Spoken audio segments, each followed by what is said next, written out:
welcome back. It is us, Dragon's Greed Gaming. You are joining us for episode 3, technically. Episode 2, 3, depending how you count them. It's our second episode of actually playing, we'll put it that way, of our Shadowrun campaign, Paydata, diving back into the cyberpunk utopia that it is. As always, I am your host, the Great Unclean One. I welcome you all back. Thank you so much for joining us.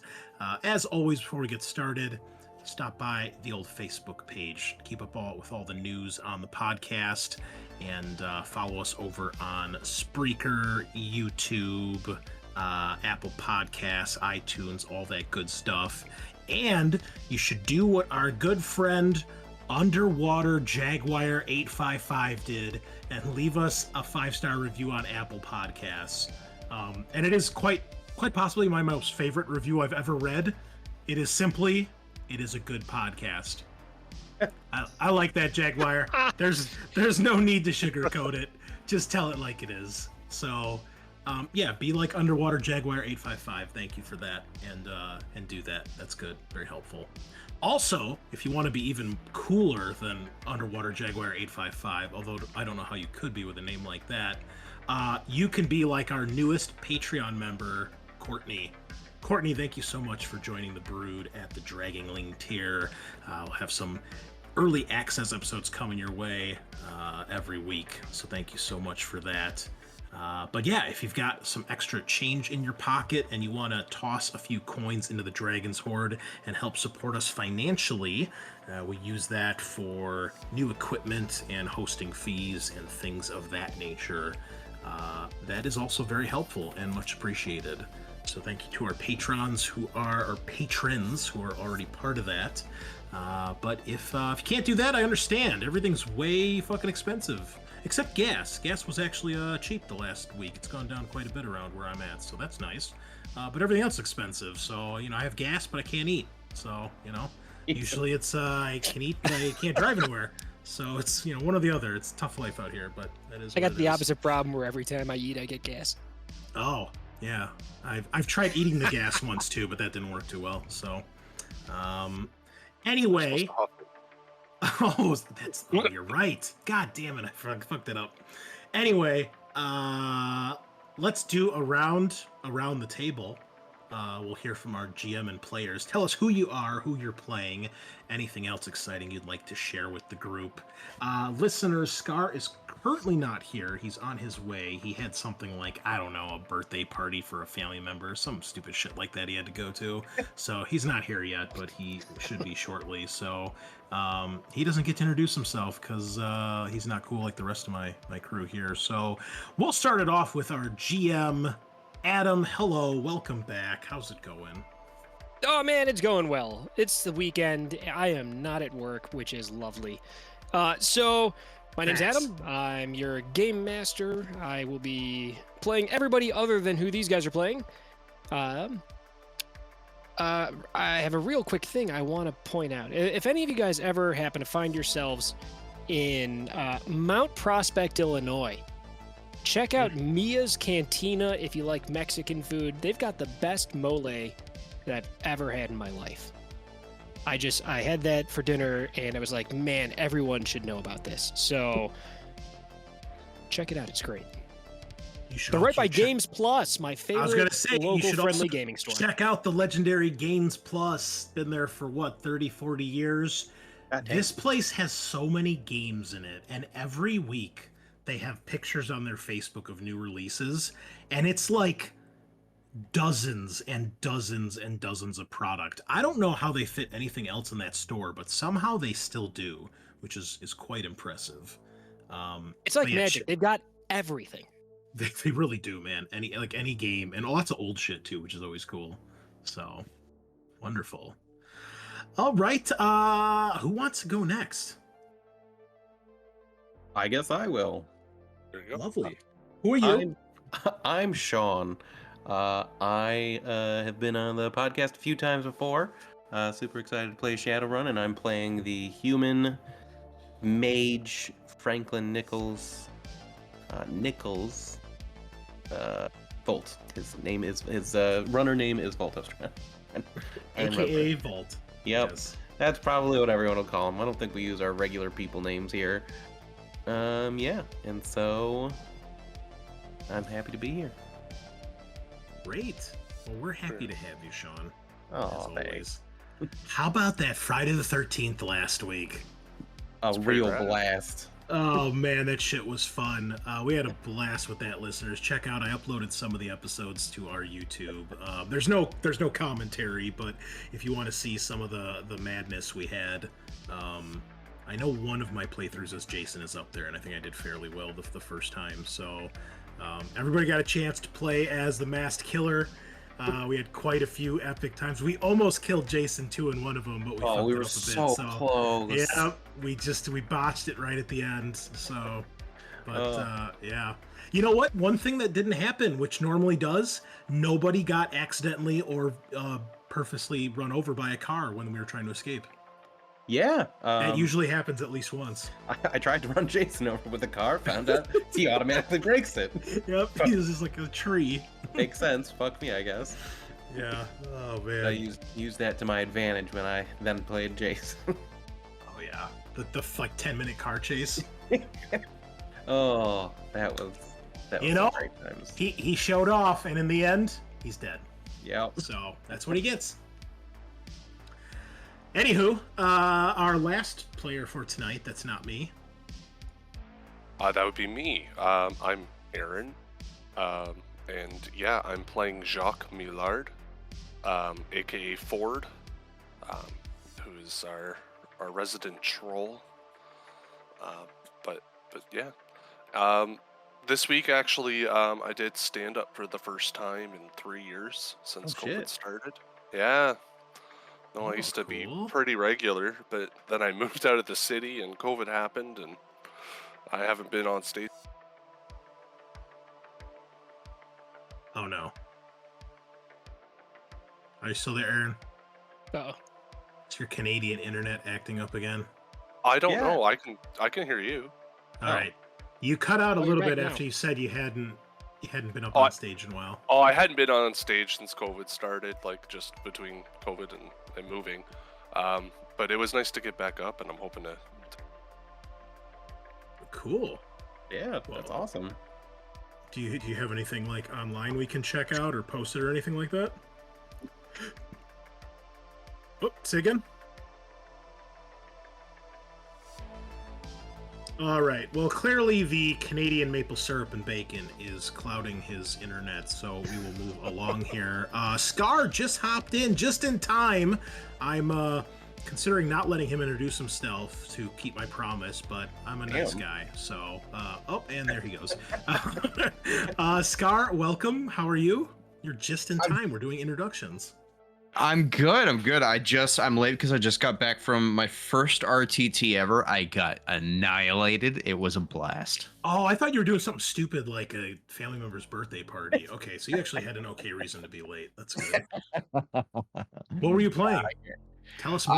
I was playing Daughters of Cain, and my night involved nothing but trolls and giants tonight, honestly. Oh, okay. But it was still fun, and I had a blast. Yeah, I didn't win a single one out of my 3 matches. Ew, he's playing Age of Sigmar. No, I won't go down that route. That's fine.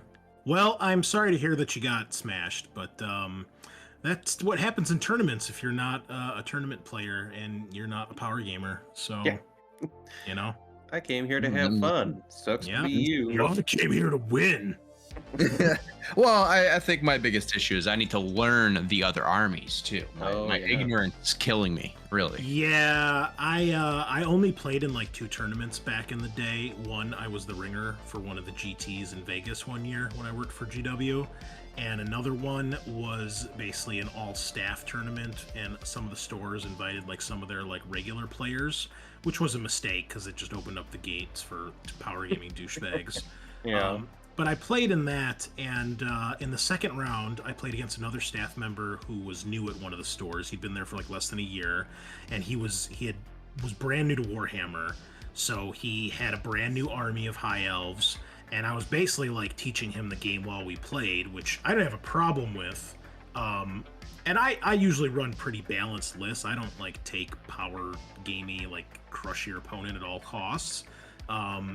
But like everything that could have gone wrong for this guy did, and like everything that could have gone right for me pretty much did. And I felt so bad because it was like here, like so he was playing High Elves, I was playing Empire.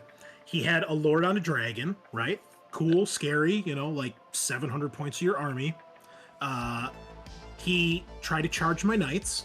I had a Grandmaster, which makes them immune to psychology, so I don't have to worry about fear and terror. So he's like, oh, I cause terror. It was like every time he had a rule, I had something that trumped it.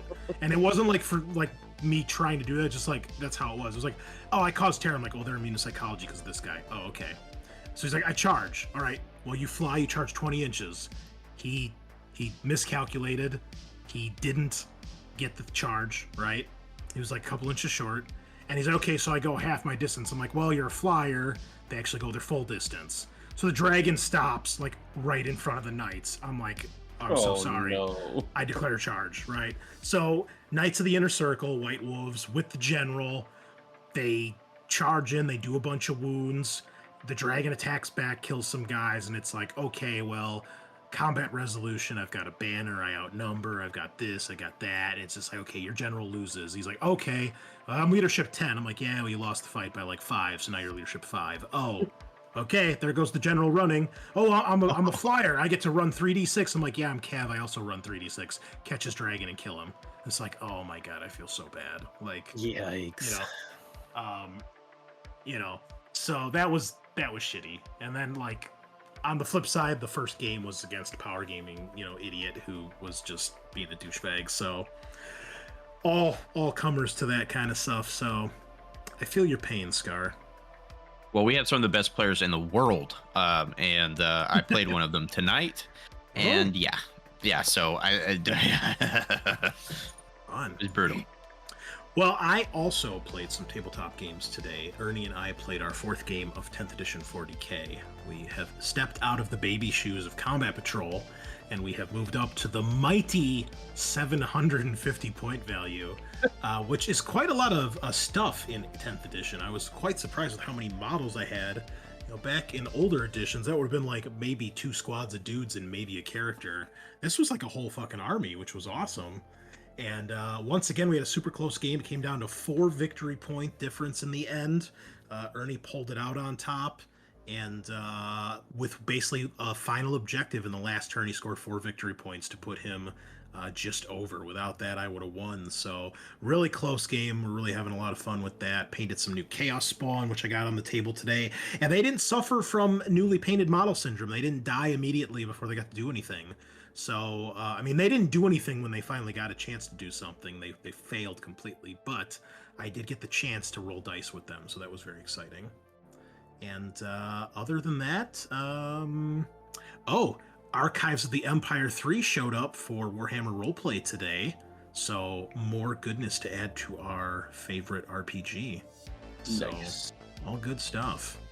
And as you all know, I am their host, the Great Unclean One. I am playing Uthrak, the Orc, also known as Knuckles, and he's like the bodyguard, bouncer, melee, tank.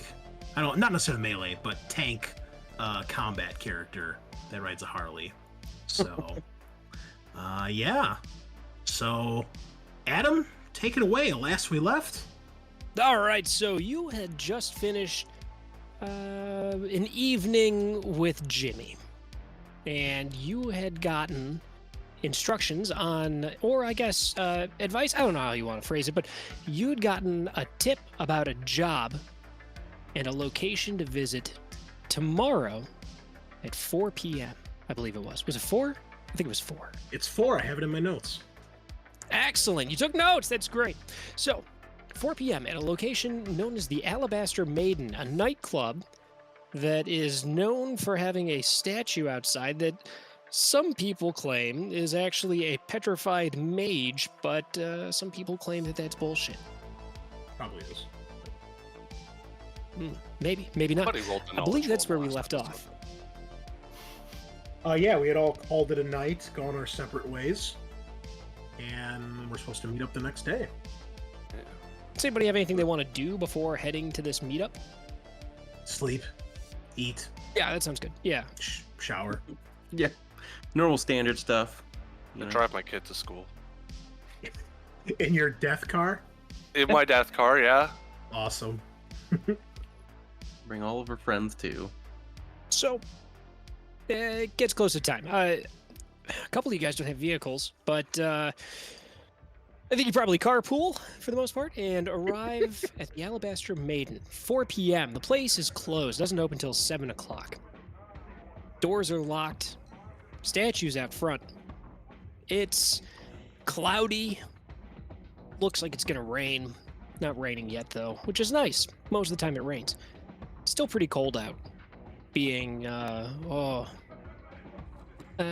to be spring. So it's Doors are bracing. locked. Is guys- weather still pretty much the same, or has like pollution and stuff fucked that all up in this world? Well, it's made stuff not great, but it's not like terribly catastrophic.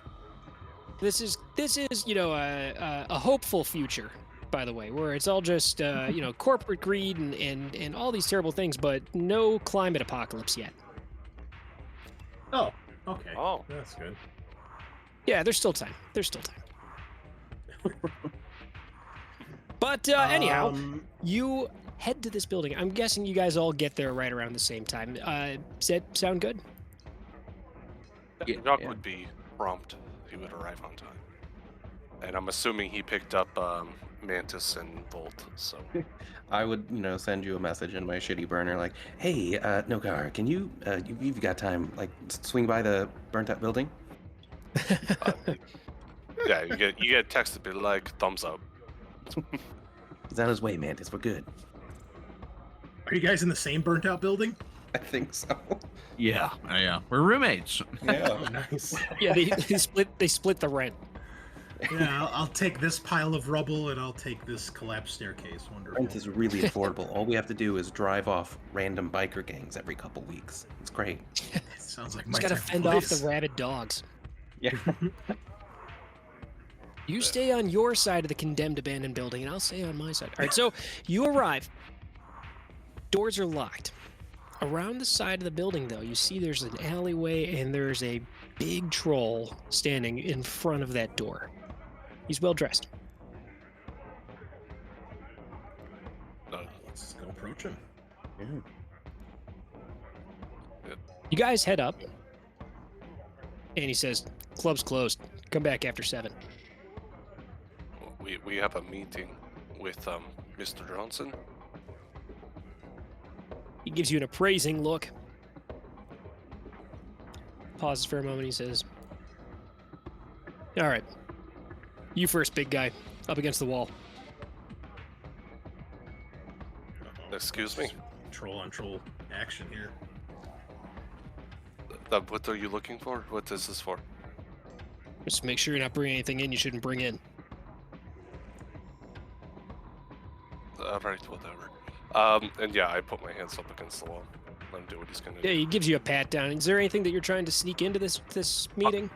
No, actually. I have a gun, but I'm also wearing it like it's not illegal to have it.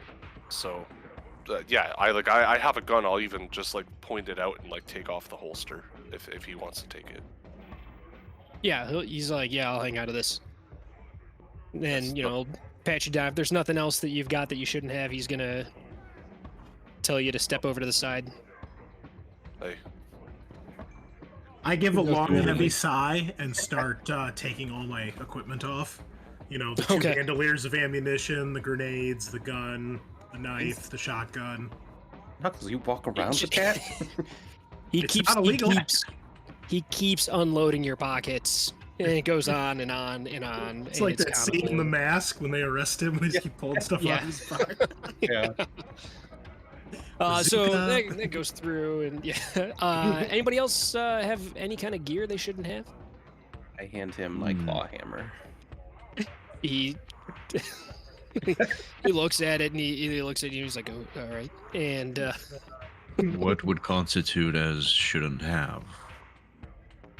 you're not bringing any weapons in. I take off the 4 swords off my belt, hand it to him, and then I pull out from behind my trench coat a bow, a composite bow. That should do It's it. like, what? All right.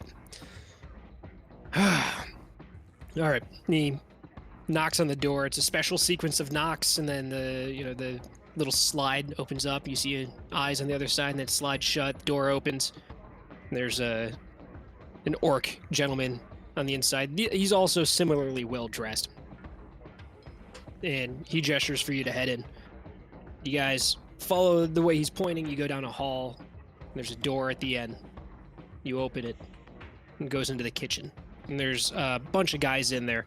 There's a cook that's chopping stuff up with a cleaver, and he sees you, and then he lifts the cleaver and he points towards the back of the kitchen. Goes right back to his chopping. You guys head to the back of the kitchen. There's another door. You go down a hall, and there's a door at the end of the hall. By the door. Yeah. Last You door on open the the left. door. Well, you knock on the door, I would assume. And you hear a voice on the other end say, "It's open. Come in." I open the door. You head in. It's a nondescript room, pretty simple, but there is a big mahogany desk. Very fancy. And sitting behind it is a man.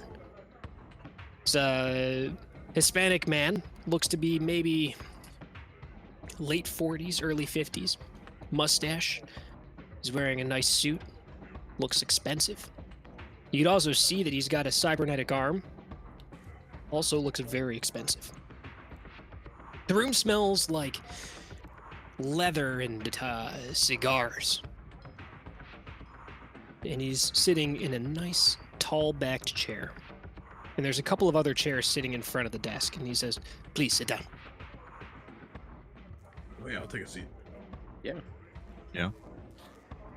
I'll try my Me. best if the chair will fit me. Yeah. It creaks as you sit down, but it holds up. Did you guys get the picture of this gentleman? Yes. Yes. Yeah. He's human. There you go.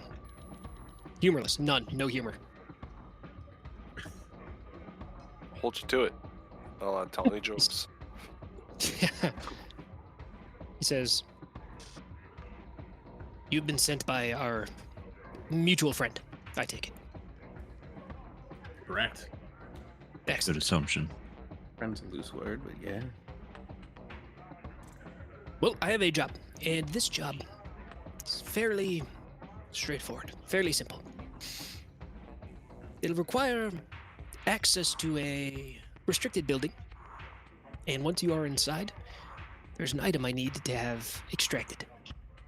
Also, inside there are documents, electronic documents that need to be destroyed. Information regarding this prototype item that I need to have removed. I need these documents, these files destroyed. All right. Is this something you feel you can do? I'll look at the other three, see what their expressions are. Yes, is this break and enter is okay. To destroy things is easy, but what's the item and where are we going? That information I will not give to you until you have accepted the job. I do not want to give away too much if you are not going to be my employees. Did he mention how much it was paying? Not yet. What's the pay? So I take it you are interested in this job. Yup. Not if the pay's $1. No. The pay will be quite Or, reasonable, I sorry, assure you. 1 million. Whatever it is, I forgot. Now, if you are interested in this job, we can discuss the specifics. We can discuss payment, of course. I can give you all the information that I have, but first I need to know, is this something that you can do, or am I wasting my time? I'm in. Yeah, I think you can do it. Yes, I can do this. Yep. Very good, very good. I have been authorized to pay for the four of you 6,000 new yen apiece. This should cover this type of work.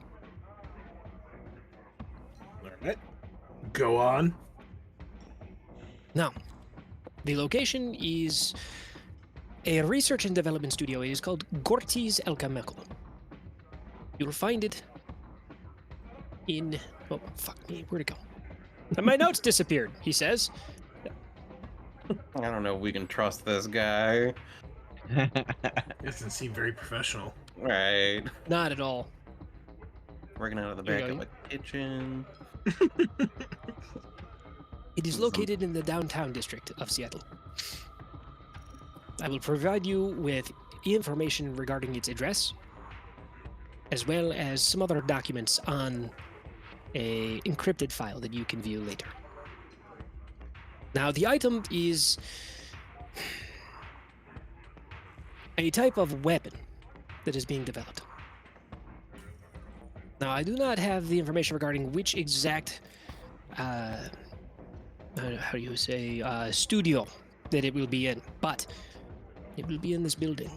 Now, if you bring the item and you destroy the information, now it's very important that the information is completely eradicated from their servers. Then payment will be wired to you directly. Now, it is important that this is done within 1 week. In 1 week's time, the item will no longer be at this location, and it cannot be permitted to progress to its next destination.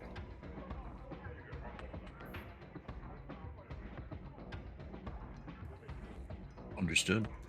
What's the information we need to destroy? All the files regarding the development and research regarding this prototype item. Yep, that's what I thought. Is this information, is it local only? Or is it... The information on should be grid? stored on the servers on site. Okay, but it's not accessible by grid. No. Good. Very good.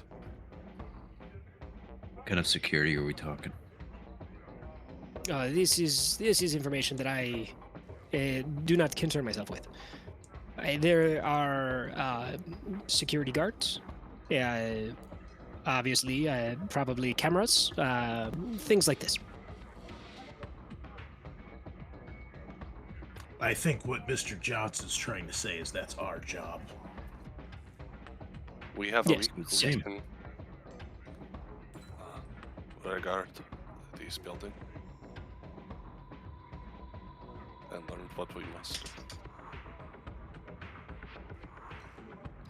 And yeah, for Jacques, like, this amount of money is basically exactly what he needs to pay his rent. Fantastic. Your rent is So- 6K? No, it's 10K. Jeez, what's it like in the Ivory Tower? It's not. It's because I'm a troll, so everything is more expensive. Oh, big rip. Yeah. Sounds It's like true. He's got to eat you problem. like 3 Big Macs at once. And it's the future, Or so one those Big very Macs are Big Mac. probably super expensive. Well, they're the soy mac, you know, I mean. Yeah. $8 for a gallon of gas. Yeah. So, does anybody have any kind of skill in like negotiating? Yes. I have 2 points in that. Excellent. So, in No, I don't. in this situation, you can try to negotiate for better pay. So you would roll against this dude, and depending on how that goes, any net hits you have will boost the amount of money that they will pay you. Okay. Is there a negative repercussion or? Yeah. Obviously, if you glitch, things could go bad. If you critically glitch, I don't know, he might shoot you. We'll see. Nice, cool. You have offended me. Prepare to die. So we didn't refresh our edge, right? You can. Yeah, go ahead and set that back up. Okay. Well, I'll just use one to pre-edge. We're using negotiation. Don't ever use the term pre-edge again. Pre-edging. Oh, so good. I'm so happy that you guys are all God. so classy. Yeah. Hey, Scar, what would you describe your character as? Like, Ford's like the mechanic, Volt is the mage. What are you? Man, I don't. The monk? Like, I don't know. DPS. Ninja? I don't DPS. DPS. Well, Yeah. no, because I Mystical support level. as well. I'm support. Support. Okay. Yeah, Just for my I notes. ranged, melee, and I can heal a little support. I fill the holes. Scout. Maybe a scout. I was gonna put jack of all trades. That's a lot of things. Maybe archer. No, maybe I'm good in negotiating too. Yeah, we'll just Okay, why didn't you do this? He's gonna fucking shoot me. D. I've all got of the 11 above. dice in this and negotiation. What the fuck? Well, you got 5 successes. Nobody asked. Wait, what did you roll again? Oh, I can click on yours and make it roll. That's weird. Okay, I'm sorry. No worries. I like to press buttons. No, that's Oh, cool. you should. You shouldn't be able to. I gotta fix that later. I did We'll want to switch note an range for important you. retcon of my character, by the way, just for listeners and y'all's visualization. While I was studying the world of Shadowrun again, I found an important detail and neglected, or I assumed wasn't a thing. I have a big beard. Okay. All right. I assumed elves couldn't have beards, but I got a big beard. Episode Okay, 2, we've yeah. already got retcons. Jesus. Maybe it's just been a really long night, and now you got a beard when we pick you up in the morning. Oh, you know what? I got a retcon. It turns out that my guy's a dwarf now. Nice. Hell yeah. Oh my. No, All right, but so, if Ford dies, I'm coming back as a dwarf. Please don't die. I hope when I die, I can come back as a dwarf. I hope in real life that happens to me. That's what I'm saying. That's what I'm saying. Mm-hmm. Okay, so in our negotiation off, Mhm. he'll roll against you. You roll Okay. against him. So we can look at some social modifiers. The NPC's attitude towards the character is neutral, so that is +0. The character's desired result is, let's say, annoying to NPC, so -1. Shit. And let's see. Character lacks background knowledge of the situation. No. Character has blackmail material or heavy bargaining chip. No. Okay. So yeah, that's it. We're gonna give you a -1, just because it is annoying to him. So, go ahead and make that roll. If you're using the edge, add in that to it. So yeah, I'd already rolled, so I had 5 successes, Oh. but I need to do it again with a -1, right? Yeah. Okay, cool.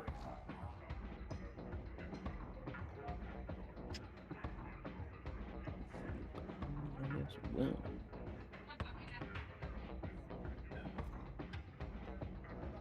Whoa, what? Hey, even better. Oh, you got more.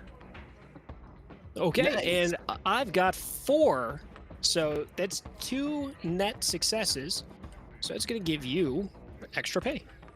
Cool. That I have to double check that in the book. How much? Man, look at you go. There you go. If you're so good at negotiating, why are you homeless? I can't negotiate into housing, Sure okay? you can. You ever read the story about the guy who traded the giant red paperclip up to a house? Your make-believe fantasies don't actually happen in this day and age, okay? It's not. Listen, It's not make believe. It's a different time. It was 2004. yeah, I've got 600 million to my name.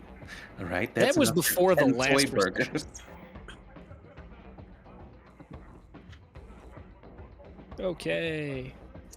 So, great news. Instead of getting that 6,000, you guys are going to get 6,400 each.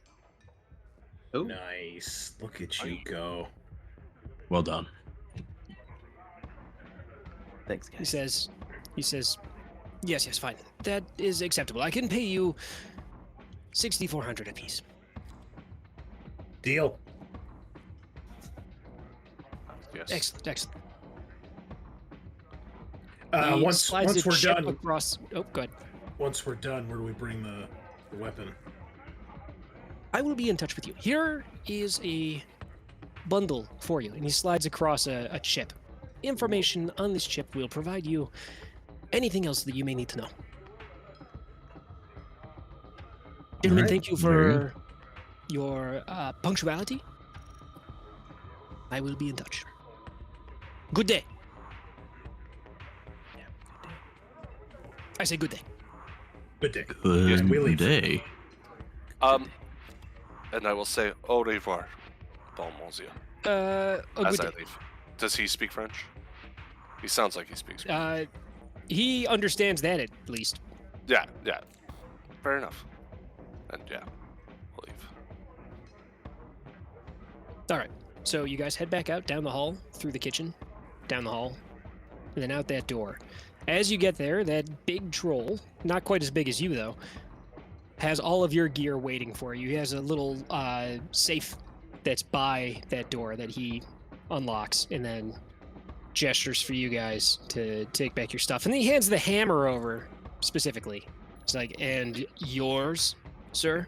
Thanks, man. It's the only one I got. I'd be lost without it. Just kind of put it back in my jacket. Yeah, Ford grabs his Nitama Sporter pistol. I take like an obnoxious 3 minutes to put everything back on. Yeah, it's like getting dressed again after going through TSA. Yeah. Here, hold on, exactly. I gotta tie my shoes up and put my belt back on. Pretty much. Yep. Go and grab a soy coffee while we wait. You buying? All right. Yeah, Where to? Do we want to take a look at this at the shop? Sure.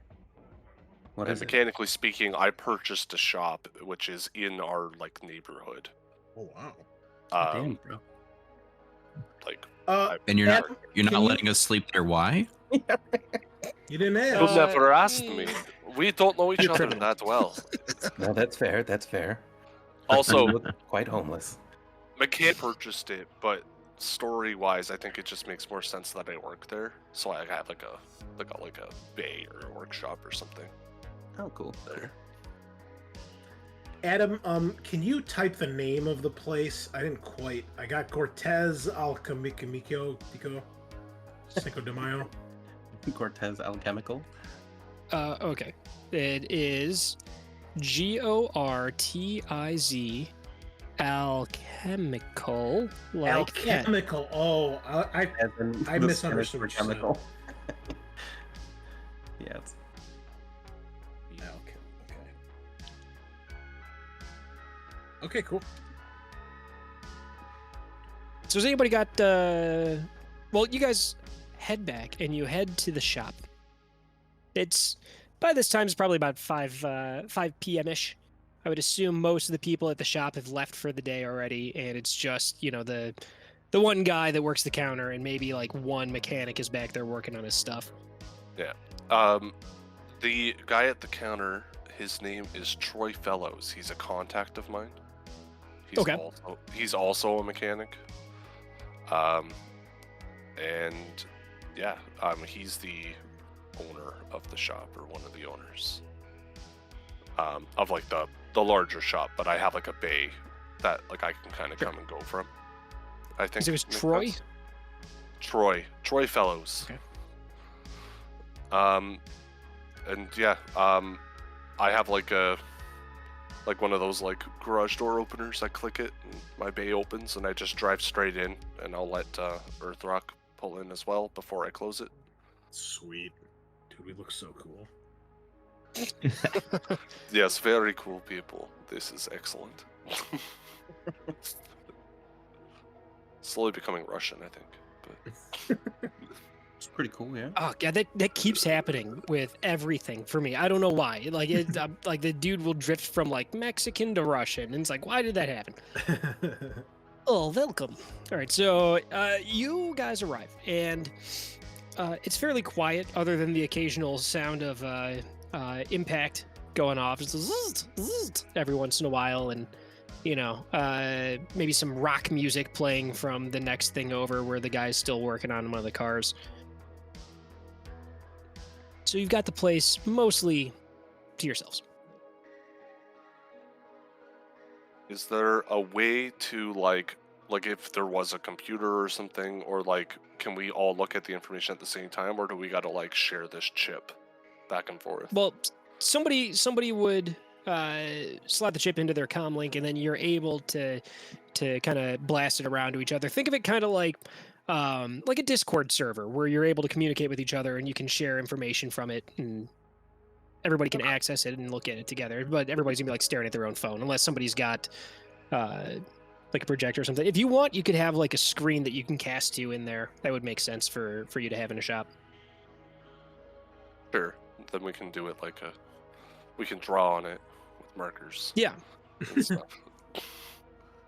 Yeah, I mean, this is the future, so you're able to draw on it with your fingers on your own devices or whatever. If you've got augmented reality access through gloves or direct neural interface, you can just reach out with your hand to do it. But so this has the address of the location, as well as a picture of the item, and again like a recap of the mission, and this guy's comm code, so you can reach him. You can call Mr. Johnson. And that's about all that's on there, really. But let me show you guys. Where are we? Miscellaneous. And oh, there you go. You guys see it? Oh. Yeah. So it's from the image, what you can see is it looks like it's made out of some kind of plastic. It is vaguely gun-like, but not very distinct. White plastic, there's a couple of little black parts to it. It looks like it's about the size of maybe like an AR-15 in size, but just kind of a much boxier. It literally looks like a keytar. That's what I was thinking a little too. bit. Yeah. I think part of it's the way he's holding it too. Yeah. It just looks like a gun, but like shaped like a keytar. It's kind of an interesting thing. I don't think Jacques would think much of it. He's just like, okay, that's the thing. Which way do the bullets come out of? We even share the gun. We don't know this is gun. It could be anything. I don't think it's good for us to ask these questions. Interesting. Well, he said everything we needed is on this chip, so yeah, can we take a look through and see if it gives us any more info on what this thing is or does? Not really. It's just an image of it. And he says, well, he told you that he doesn't know exactly where it is in the building, but it is in the building. He says it's a weapon. And you've got the address, and you guys are able to punch up the address and see this. Here you go. There's your satellite view of the building. Zoom and enhance. Okay. Enhance. Hands. Is that a helipad on the top? It is not. Okay. Does anyone have the abilities to infiltrate buildings in burglary? I am not a sneaky man. Sure do, and I just cocked the shotgun. That's one way to get in. Hold on. I don't know. Got if my we wanna lockpick. blow away an entire building worth of people. Yeah. I can make someone invisible. Ooh, that's super helpful. Can you make us all invisible Oh, let me check. at the same time? I think there's a way to do multiple castings, but I think That's a no. So I've never you played can a cast fucking a spell and sustain it, and every spell that you have sustained takes 2 dice away from every single test that you make. Gotcha. So you cast it once and sustain it, and then you can cast it a second time and sustain that. And the third casting, you're at -4 dice. So it gets a little bit tricky. Okay, Well, so if I was maintaining 3 of you guys, or all 4 of us, it would be -6 dice for everything I do. Not a super big fan. So you can do it. That's what you're saying. Yeah, Doug. Okay. Good. But as soon as anything happens, you might have to let it go. Yeah. No, I mean, that might be enough to get us in the ring at least. Well, I was going to suggest perhaps we could hire a decker. I don't think anyone here can shut down the electrical system here or infiltrate it. I'm actually with Knuckles on this one. I just blow it up. That would be good, right? Well, he didn't say. He didn't say we had to go in quietly, so that's an excellent idea too. I'm in support of it. I support you guys no matter what. I appreciate that. I could always run distraction, make a little noise, draw their attention. Maybe 1 or 2 of you could sneak in with that little spell of yours. We could do this. I think if there was, I can do some hardware work. I can, perhaps if there's like an actual door or something, I can do something with that. And I have this as well. And I open up my trunk and I pull out like this huge battering ram. Is it like a portable ram, like a SWAT team would use? It's a ram designed for 2 humans or 1 troll to use. Okay, yeah. So that's awesome. Maybe we should just be a SWAT team. Let's just go work for some company that needs some security. Yeah. But I'm just Look, looking dude, we through my got- skills. We got guns, we got cars, we got mages, we even got a hammer. What problem can't we fix?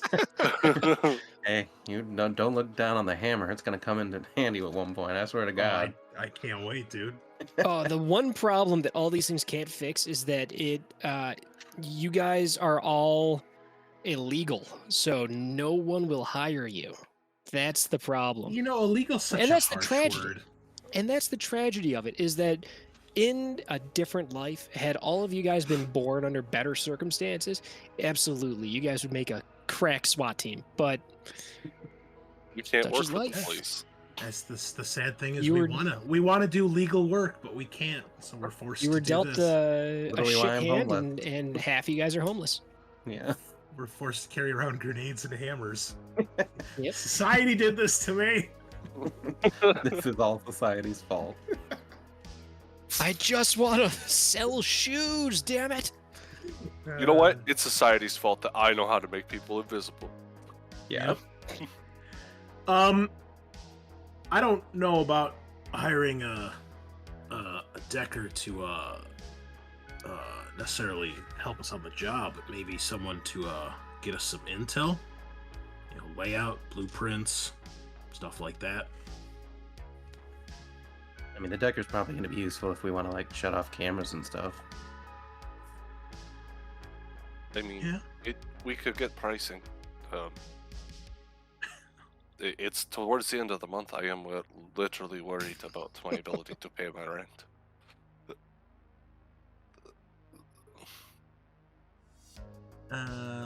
Money's tight. Apparently, that I have a man room over there- available. I try my best. I would live with you, but Sasha needs better. I'm sorry. No offense. Oh God, I forgot your backstory. Now I'm sad. Were you talking to me or to the other two? I was talking to Volt, Okay. or sorry, Mantis. There, that was Mantis. All right. Yeah. But no, I'm saying like, yeah, like I don't think we have a ton of money, so it really depends on what this is going to cost. Well, Johnny owes us a favor, right? Have him pay it for Decker. That is true. Why don't we, maybe one or two of us can actually go case the place too. Just take a couple laps around the building. Yeah. This is good. It's also good to know for when we go to leave. I think leaving will maybe be harder than getting in. Okay. Yeah. Who wants to go for a drive? Hold on, I need to make a sign. Do you have any cardboard anywhere? Yes, I do, I suppose, and I'll go to like the garbage bin and pull out some cardboard. All right. Mantis makes a sign that says the end is nigh. There you go. They'll never suspect me. Never. Nope. I'll just Yeah, go as an let's go. environmentalist. I'll go for a ride. I'll hop in the car with you. Yeah. Yeah, no, I'll do a drive around just to see what the building is. See if there's any good spots like where I think it would be like good to park and like it wouldn't be that weird. So, it's a little bit of a drive. Probably takes you about 20 minutes. Let me send you guys another picture. Hey.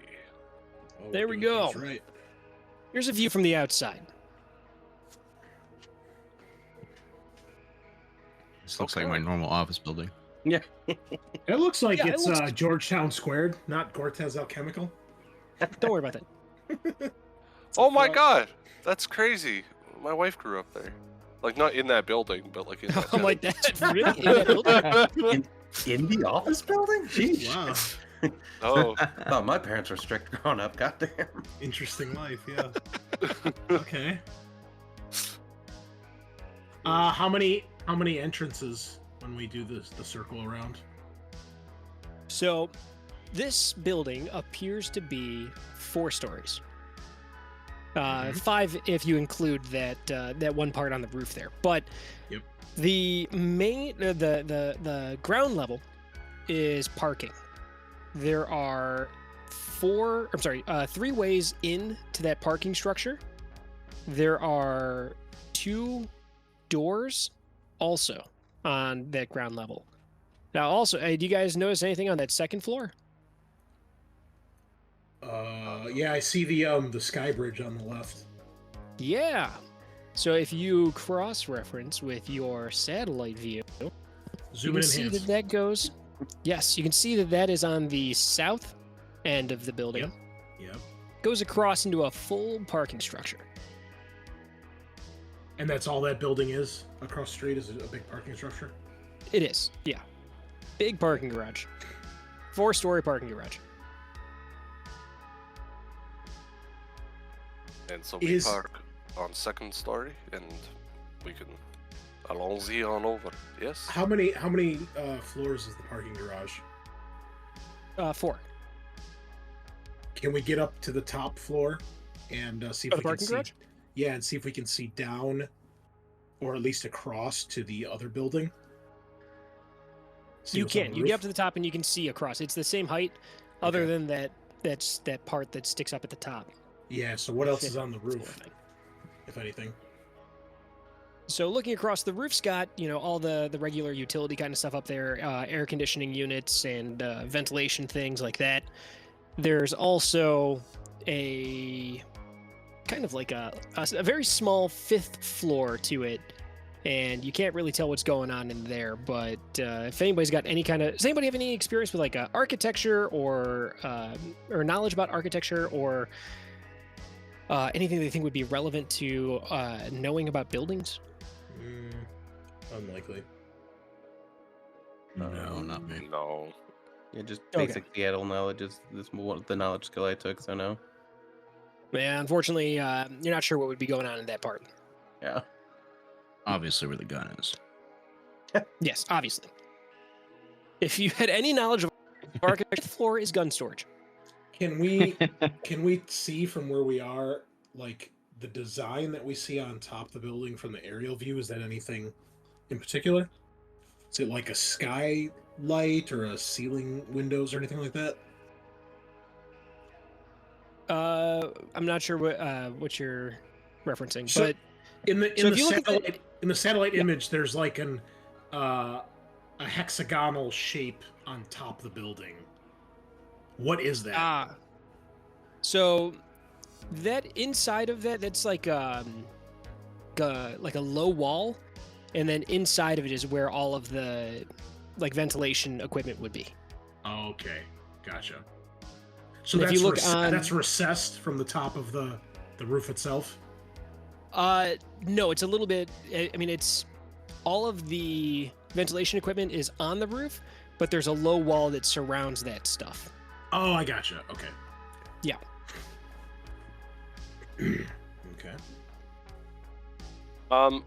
And if I go to where the skywalk is from the parking garage, is it guarded? Is it locked? Is it open? So the parking structure's got a one, those what do you call it? Like the little gates that go up and down.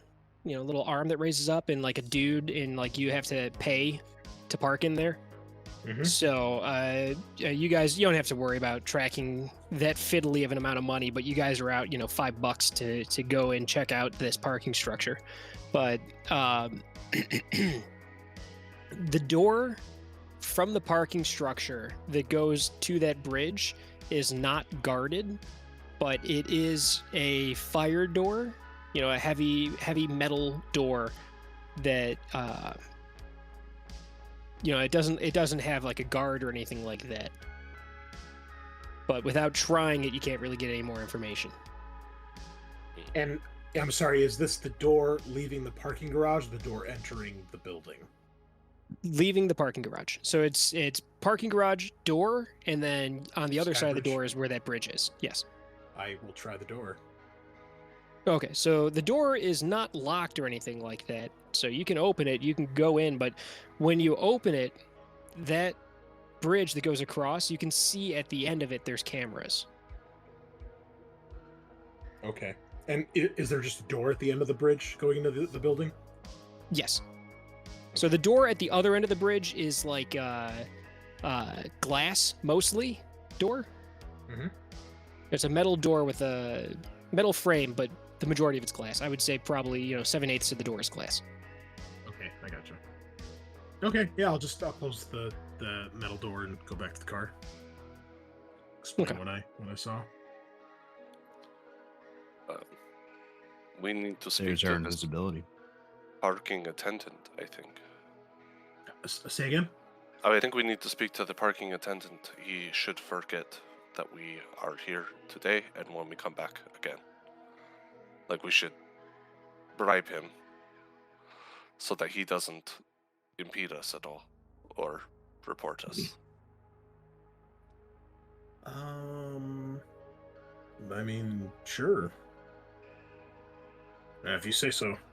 But, well, yeah, I just think that, like, it's one of those things where, like, if we can time it up on, like, a shift of his and he's already kind of in our pocket a little bit, or at least likes us a little bit, like, he's less likely to, like, cause a problem or report that something weird is going on. Like, when we try to leave or when stuff starts going down. I don't know. I just feel like he could be a problem. Like, Yeah, that makes sense. not during the score, but like afterwards. Like when he goes to talk to the police, it's like, yeah, these 4 guys showed up and they did this. And they were there like 5 days beforehand. A lot of people come in and out of here. I don't think he'll notice. That's fair. You are more experienced with these things than I. I mean, you would know Thrak has a... While he does like to be professional in his jobs, he's also a little carefree with certain things. But I mean, I assume we're going to spend some time here in this parking garage, not just come in and like leave 10 minutes later. I think that would be kind of suspicious. So, you know, if we're here for like an hour or two and then leave, he doesn't necessarily know, like, 'cause he's only got one entrance, right? So if we go out of a different entrance out of the parking garage, at least, like, technically if we left on foot to leave our car to go do whatever the fuck we're doing out here, he wouldn't necessarily see us. So, I mean, we probably want to get out anyway and just maybe walk around some of the nearby blocks, just see what's around this district, this area. Yeah, I mean, there's plenty of stuff around. So if you guys wanted to walk around and be casual, there's a restaurant, whatever, about a block up, some shopping, a couple other blocks the other way. So it's there's enough stuff going on in the area that you could walk around and not be weird or suspicious. I mean, you can't not be weird because it's you guys, but you can be less suspicious. Yeah. That's what I would suggest.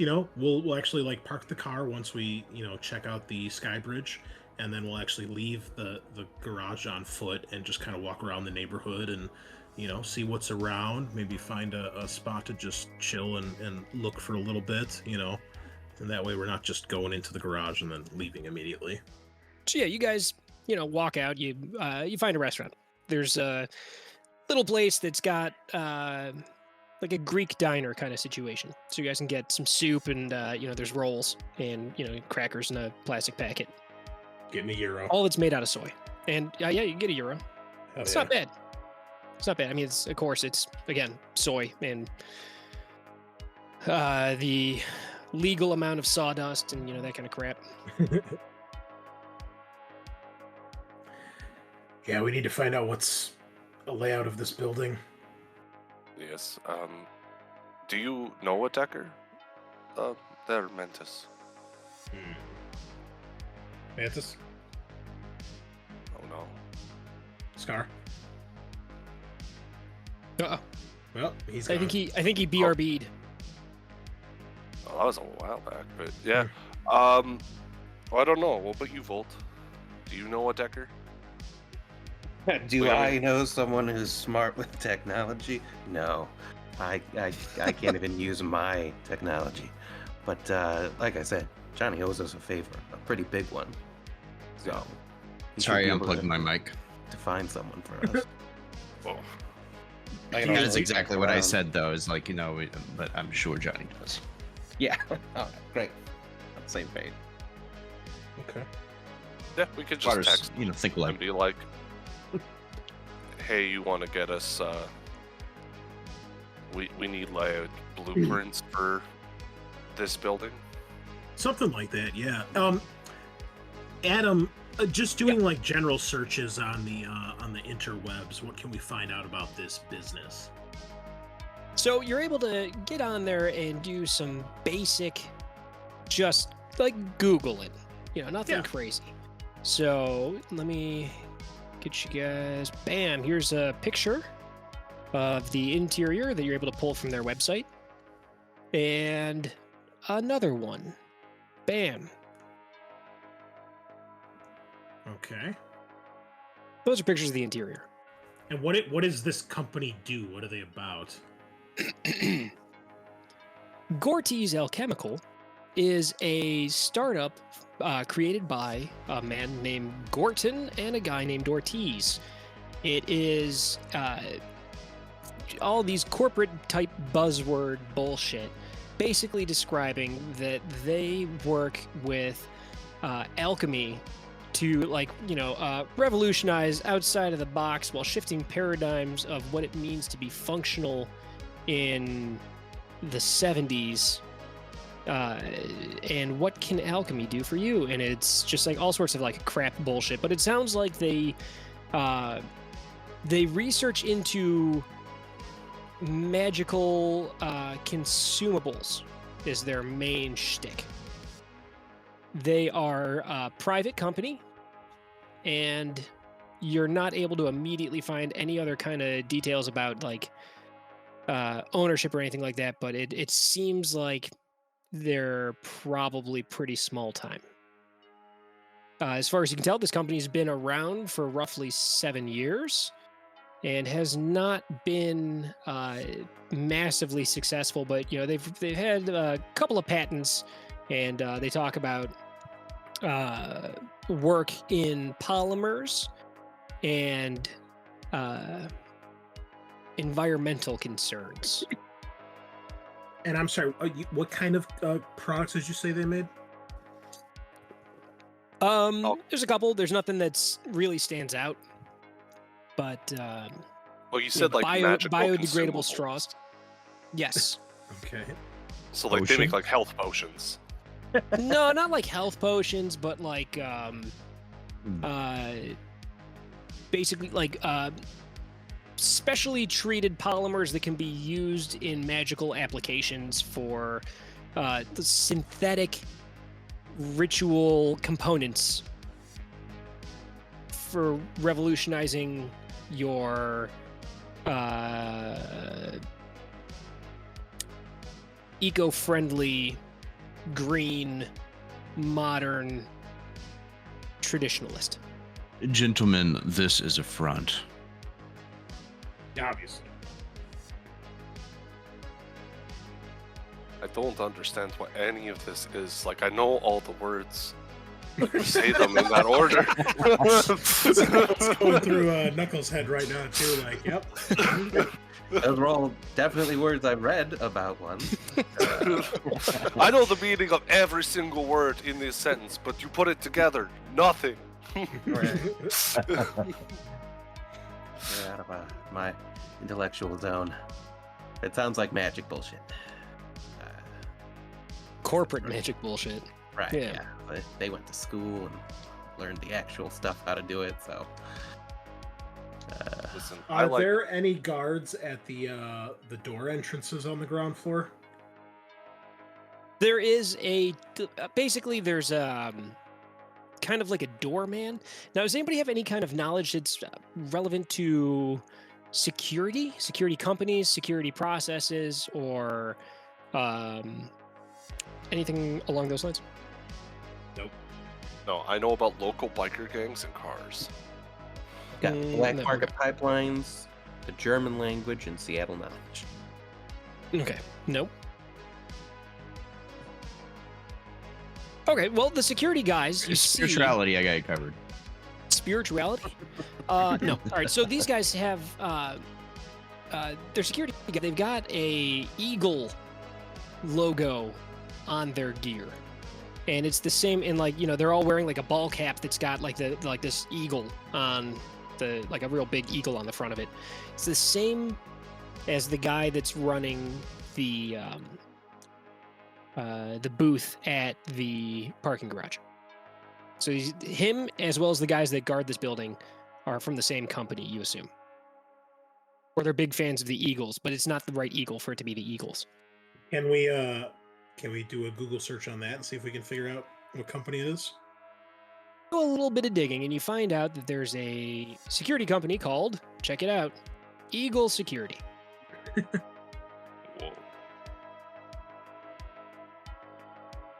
Anything that catches our eye or specific or special but noteworthy about them? Well, Eagle Security. Let's see here.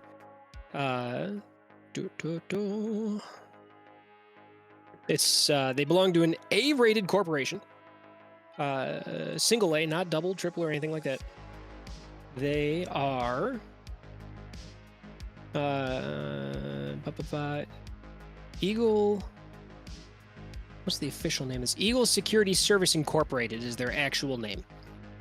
So they are a wholly owned subsidiary of Realty Inc., which, with a little bit of digging, turns out to be a holding company for the corporate possessions of the Draco Foundation chair, Nadia Daviar. They operate in UCAS, CAS, and California Free State. They hold the contract for the Sioux sector of the Frontal Range Free Zone, as well as Winnipeg in the RRDMZ, second-tier contracts in places like Seattle and Boston. Locally, in Region 3, Eagle Security is known for having the contract for the Glyndon Dome.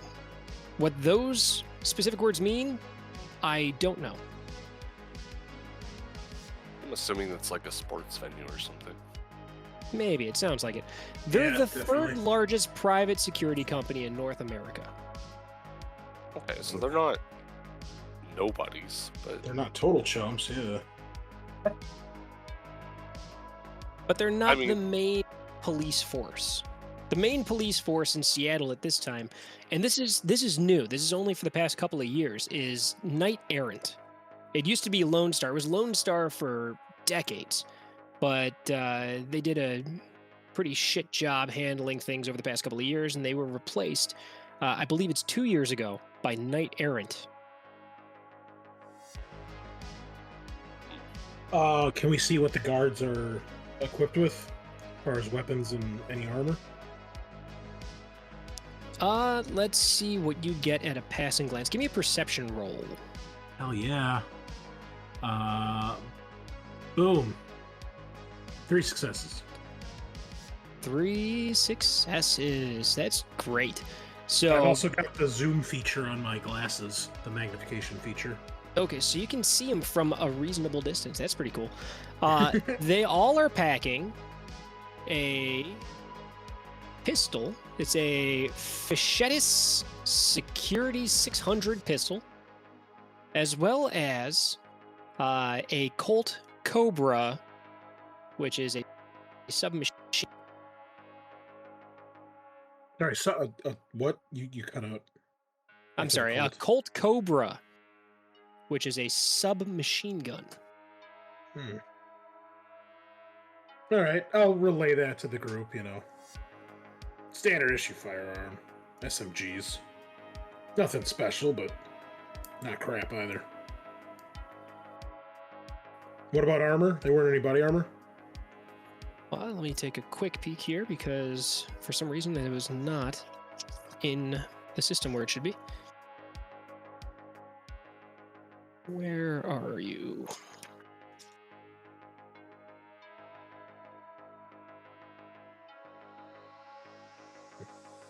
Yeah, luckily they're naked, so they'll be easy to take out. Totally naked. Absolutely naked. Man, we're so lucky.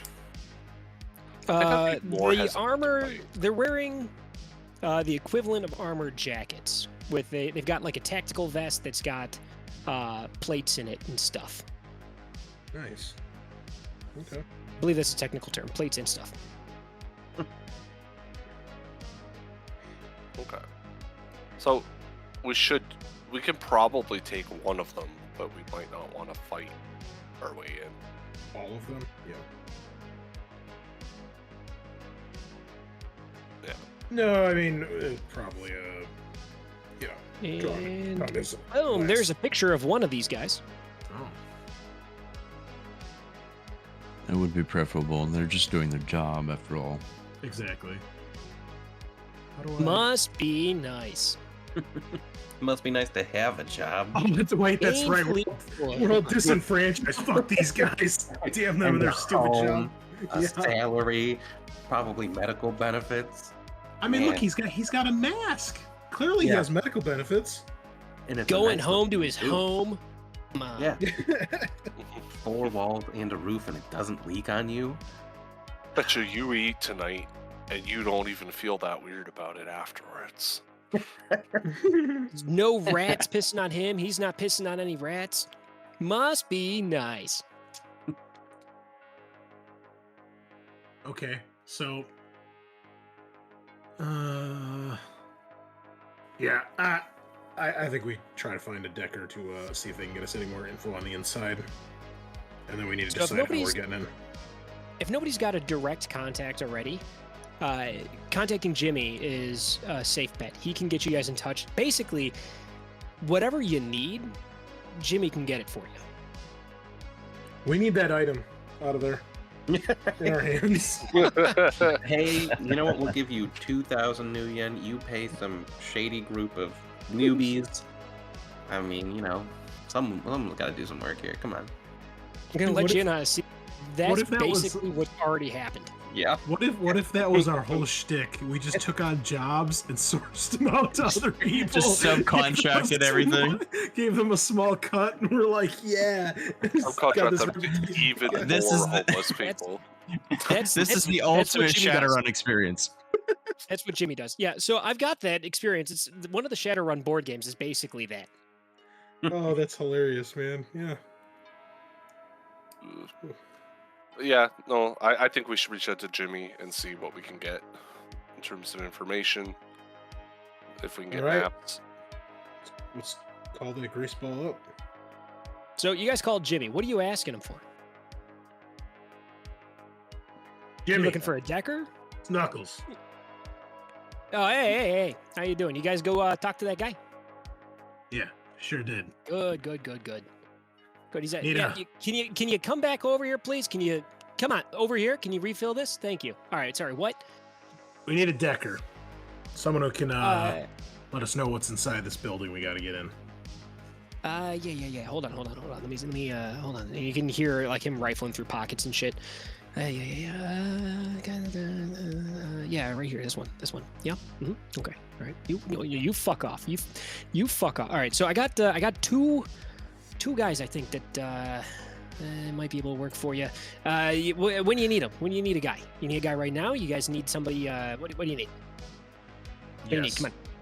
Yeah, right now. Okay. I got two guys. I can get you in touch with them. Let's see. I got a guy named Turbo Laser and Dr. Doom.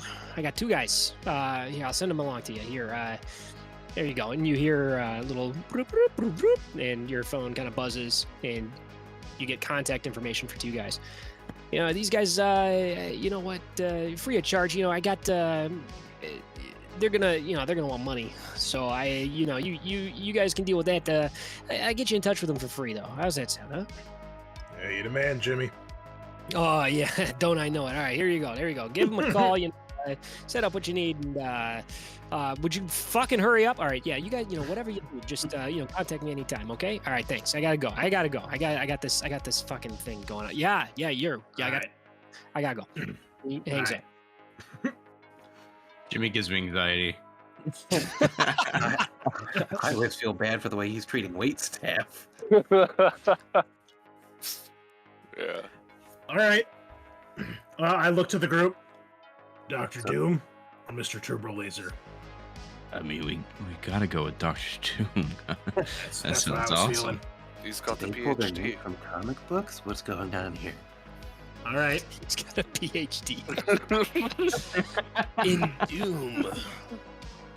Look, I didn't go to 4 years of evil medical school to be called Mr. Doom. Thank you very much. Right. Yeah. I guess we'll shoot Dr. Doom a text. Hey, Double D, what's Looking up? for work. You any good? Something like that. I don't know. You up? So, so you send a message to this guy, and you get the little dots, doo-doo-doo, and it's sitting there, and message comes back, and it says, "Yeah, available for work." And after a couple more moments, you get a little doo-doo-doo. It pops up and says, "Rates $500 an hour." I'll look to the group. Show them that. Ask him to get the plans. It should only maybe take him a couple of minutes. Well, probably 1 hour. Well, what else do we want to ask him for? Oh, I don't know. Unlock all the doors at 12 a.m. maybe. Well, Oh, we- is he able to shut off the cameras while we're in there? Well, here. I guess we'll send a text back. Asking him that, yeah. Like that's like Oh, that's amazing. So after he's messaged you back, the contact information syncs in your comm link, and you get his little avatar pops up, and it's pixelated, kind of incredibly retro, stylized version of Doctor Doom, like the Marvel comic book character. I'm feeling good about this. Not gonna lie. So, I mean, And we'll like every probably- time that you guys send a message, and those little dots, the little animated avatar animates. He kind of wiggles in place, and you see little flames bursting from his hand as it's, as he's typing to you. I love the future. Yeah. oh, Doctor Doom. I think I'll start texting. Like I'll type in the message, right? So you guys, I mean, I assume I'm in the passenger seat, so whoever's looking over my shoulder, I'm not like hiding when I'm typing. So if you guys see something I'm about to send that you don't want, you can stop me. I don't imagine Knuckles is very fast at texting, but with his big thumbs, I'll put in there. Need to get into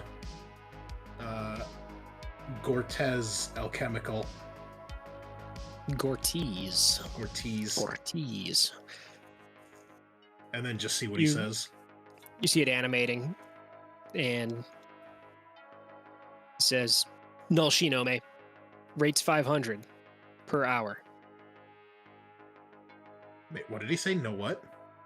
Null Shin. No sweat. Oh, okay. And then I'll type floor plans, blueprints, entrances, exits, cameras, digital data destruction, ? Like, as those are the things we might need done. ...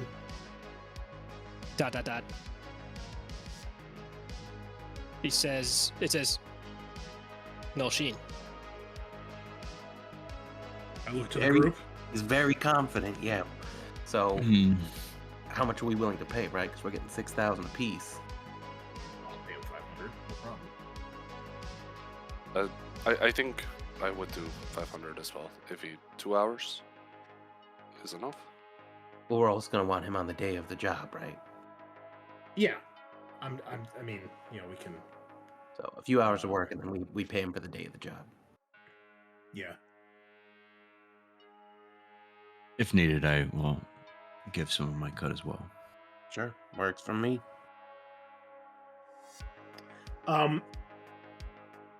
Okay, then if the group is in agreement to that, I guess text back something along the lines of, okay, what can you get us now? And then need you for, and then we'll pick a day that we're gonna do this, sooner rather than later, I would imagine. So basically saying, like, okay, pay you for do something now, get us the info we need to plan, and then we'll need you the day of the job, kind of on standby. We'll pay you for that too. Let's kind of see what you get a message back. It says Wiz. So you broke up? I don't think I broke. It says Wiz. Wiz. Okay. Wiz, indeed. I'm checking my Shadowrun slang. I have to find the page. It means good, like very good. Okay, so do I, like, out of game Eric, would I just, like, wire him 500 or to, like, work right now, or, like, what? How do we? Yeah, you can send it straight through your comm. Like, it's basically, like, built in, so it's kind of like how you can send people money through Facebook Messenger now. Creepy. Yeah, I'll shoot him. I'll shoot him 500 and be like, see what you can find, and I'll just again kind of reiterate, layout. Do you guys see that? Yep. Security. As soon as that money clears, that pops right up. Bing. Oh wow. Okay. All right. Says second floor. Says 3 and 4 different company. Mm. 3 and Says 4. this is old information. How old? Previous owner. Structure shouldn't change. ... No. Oh man, what's the word I'm looking for? No permits for construction for second floor in past 8 years. I like this guy. Can you locate a specific item? ... And I'll send him the picture of the thing. He stops typing. And then can't access from remote. Security system would have to be close by. ... I won't go in. I don't do that. You get me close, I can access. I'll say parking garage across the street, question mark. Dot, dot, dot. You cut out again. Likely. Okay. So, So I'm gonna look to the group and be like, I think we might need to Bring him in, right? To the parking garage? bring him in and maybe like just kind of do this like once we get that figured out, sort of thing. Yeah, like basically just being like, okay, like this camera needs to not look at me right now, like just as we go through and figure Yeah. out where we're even supposed to be. Yeah, Uh, so... Go ahead. Oh, just yeah, I think that that's fine. The whole job, like if we're taking hours to do it, we're probably doing it wrong anyways. So I was gonna say the actual job Agree, itself Jim. probably shouldn't take very long. Adam, what about the other floors of the building? Are they irrelevant? Can he not access them? The other floors belong to a different company. They're renting okay. space inside this building. Oh, gotcha. Okay. And this is, I'm sorry, which floor is this again? 2. 2 is in one above the ground level. Correct. So parking garage is ground level, and then this is the first floor that has offices and such. Correct. Staircase, another staircase. He also sends you a message saying security offices on first floor, ground level. Can you point out where that is on the map? It's not on this because this is a map of the second floor, but the I parking gotcha. level, Yeah, the okay, parking I level has understand. security Yeah, yeah. office. Okay. He sends you a bunch of information about Eagle security, basically everything that I went over with you guys. Okay.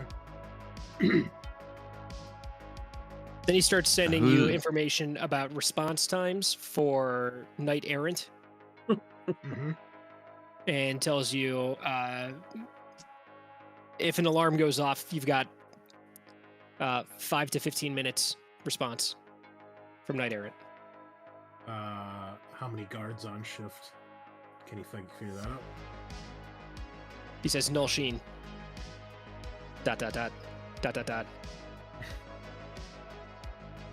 4 to 6.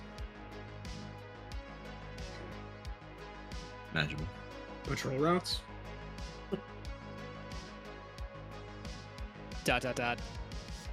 Not available. Well, I don't know about you guys, but I'm thinking this is probably going to be in one of the labs. yeah, well, Yeah, that makes sense. I gotta reopen that map. And then, Or If maybe he the fu- lab manager's office. yeah. Well, I said he needs to be closer in order to maybe pinpoint where this thing is at. Right. I assume he'll need that too, then, to try to find the data, and either we destroy it or he destroys it. We might have to bring him the computer if we can't like just break it. Oh, I could break it. Right. Okay. Yeah, because we're Thoughts?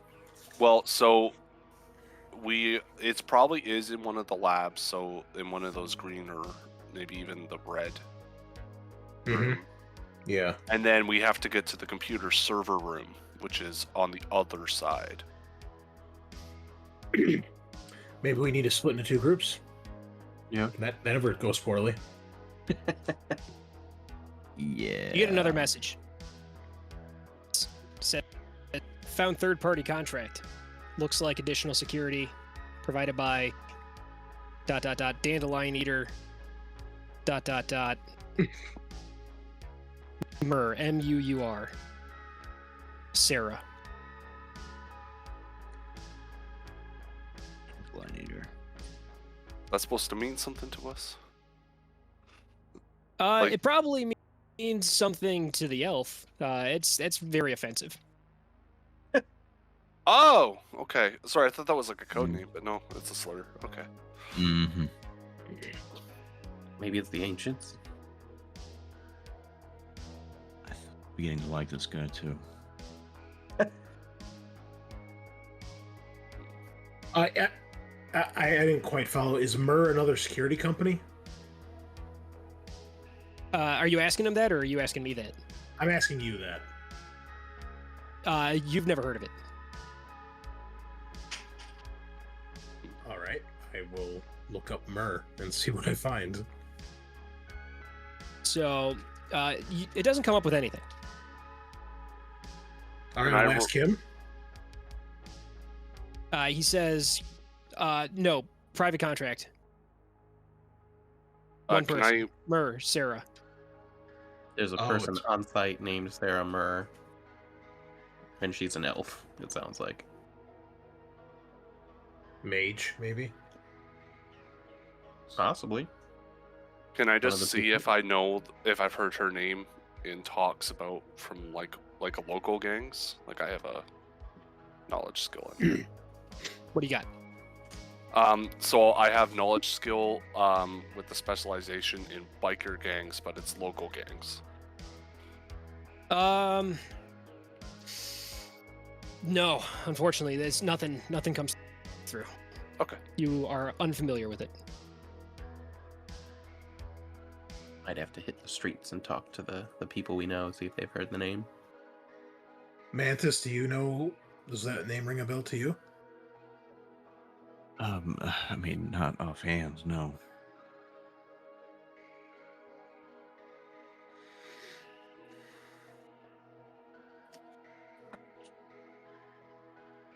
I could ask around. I could go to the elf meeting place where we all meet at the same time, same place, and give them the secret elf password and ask them if anyone knows this particular elf. Because we all know each other. For a minute, Knuckles thinks that you're like telling him the truth, and he's about to be like, you guys do that? Yeah, I was just thinking the same thing. I'm like, trolls don't do that. That's mostly a homeless person thing. You all meet up at the shelter and get the beans. Oh my god! All right, I think this is going to be a good break point. Yeah, I was gonna say on the topic of beans. Yeah. Oh, yeah, that's fucking great. All right, folks. We'll take our break here. Grab some Dr. Pepper. Grab some beans if you're into that sort of thing. And yeah, refreshing bean juice. Okay, get the bean juice. Bean juice. Oh, human bean juice. Oh yes, I was thinking the same thing. Fantastic, you nerd. Oh my god, I don't live in Shadowrun. I could just make myself a coffee right now. Yeah. Oh yeah, real coffee. There you go. A delicacy. All right, I'll see you guys in like 5-10. Yeah, Okay, sounds good. Oh man. All right. Woo. Okay, listeners, I think we're back. Oh fuck. Oh, the shit that goes on around here. I'm choking. Good time, boys.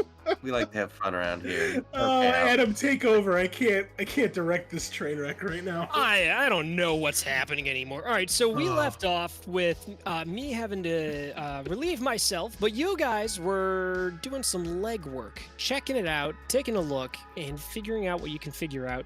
Talking to your old best friend, Dr. Doom. And he was sending you all the deets, faux real, no cap. I think. I'm not sure. Am I cool? I don't know. Hello, fellow children. That was accurately done, yeah. Hello, fellow kids. How do you do, fellow kids? Would you all like some drugs? Would you like the drugs? Oh, God. Oh. Depends on the drug. You were literally killing me. Yeah. Okay. So we got to get Dr. Doom near this place, and hopefully he can pinpoint where the item is, and then hopefully we can find where the data is and destroy it. We've got a bunch of guards, and we have third-party security of Sarah Myrrh, who's an elf, and I would imagine she's some sort of magic user. That's all I got. That's racist. Yep. Yeah, a little bit. Yup. Yes. Is it racist if it's true, though? Yes, it can Yes, still it's be still both. racist. Oh. Well, call me a racist then, you We fucking just elf did. mage. All right, goddamn. Goddamn dandelions. Dandelion So we should eaters. make a plan to do this on Wednesday, because I can't come on Tuesday. Okay. I'm just sorry, it's a joke, just because like it's an arbitrary thing. But no, we'll make a plan to do this in a couple nights, I guess, and we'll pick up this guy, and he can just hang out in my car. Yeah, I'll ask him. You free Thursday? So, time. I look at the group. I look back at the phone when no one answers in a timely manner. I go midnight. Yeah. Yeah. In the evening when it's closed, dead closed. Midnight in the evening. Midnight in the evening.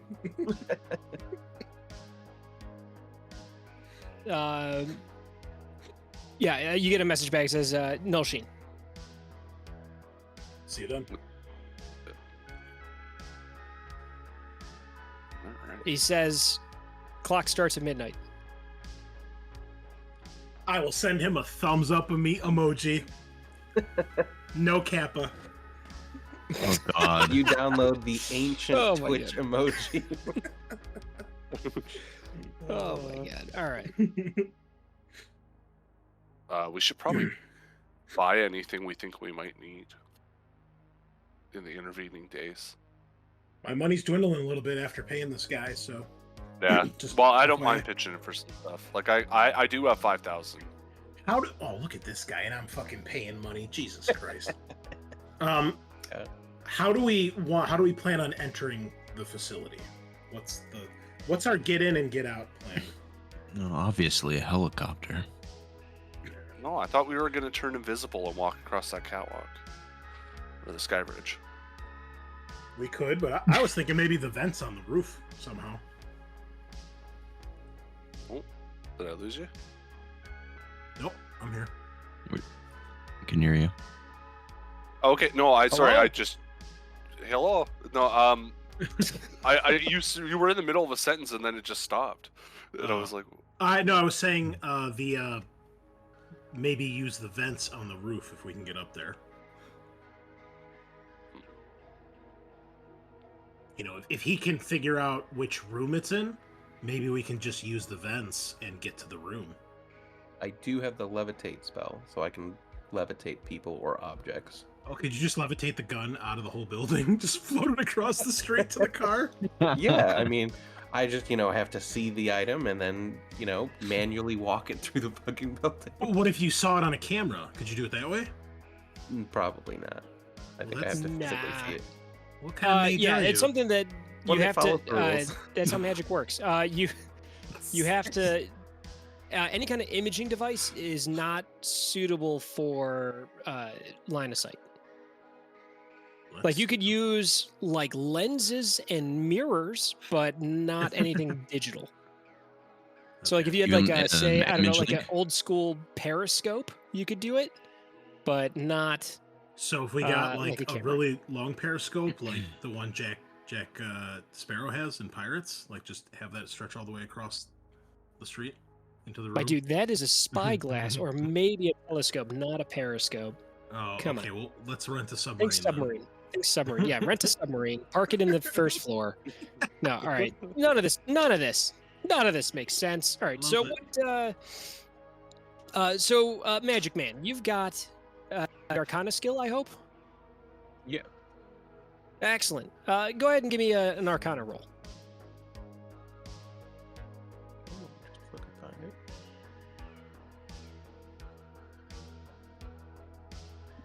Oh, apparently I don't. Oh, Great. Okay. Oh, and it's logic based. Is that bad? Don't know. It kind of means that when you're doing magic, you're winging it. You know it works the way that you're casting it, but you don't know why. Yeah, I mean that's kind of how the character's built. You never. Yeah, so that's fine. Like you're like I don't understand magic, but if I do this, you turn invisible. No one taught me this shit. I just kind of wing it, and shit happens. If I do the hand jive, you go deaf. That's all I know. I'm all about that, man. Let's do it. You All right. scared me with hand jive. Jive. Okay, I thought that was going to be something Hand else. jive. Hand jive, you filthy pervert. Typical elf. Oh, Got him. Jeez. So I can either lift you guys up onto the roof or make you invisible. Oh. Or we can split up and do 2 teams. Can Go on the you roof. levitate us from the parking garage to the other building? Probably. Like across to the roof? Yeah, so levitate allows you to telekinetically lift a person or object and move it around. You have to beat a threshold equal to the subject's mass divided by 200 kilograms, rounded up. The subject of the spell can be moved anywhere in your line of sight at a movement rate equal to the spell's force in meters per turn. Let me get that calculator real quick. Yeah, I told you you need it. If you're 200, Convert your character's weight it's to a kilograms, please. Jesus. the troll is going to be probably 2 or 3 hits. Can you make us invisible and levitate us at the same time? You're asking a real fucking lot here, okay? Well, I don't know. Yeah, but it's gonna cost you Theoretically, I $500 can an do hour. them, but But it's just going to be more difficult. But yeah, theoretically, I can do it. But I'm not doing all of you invisible all at the same time. It'd be one person invisible and then levitate you over. well, yeah, that's Yeah. just why? Well, I don't know if we want them to see someone levitating over across. All right, That's so not suspicious. theoretically, our decker is going to take care of the cameras. In which case, hopefully, we could just go into the door from the garage. We would need the invisibility for the security guard, theoretically, so we can get by them, avoiding Right. any kind of confrontation. Yeah. And then there's Levitating that sounds mirroring cool, person. but So, is the plan then?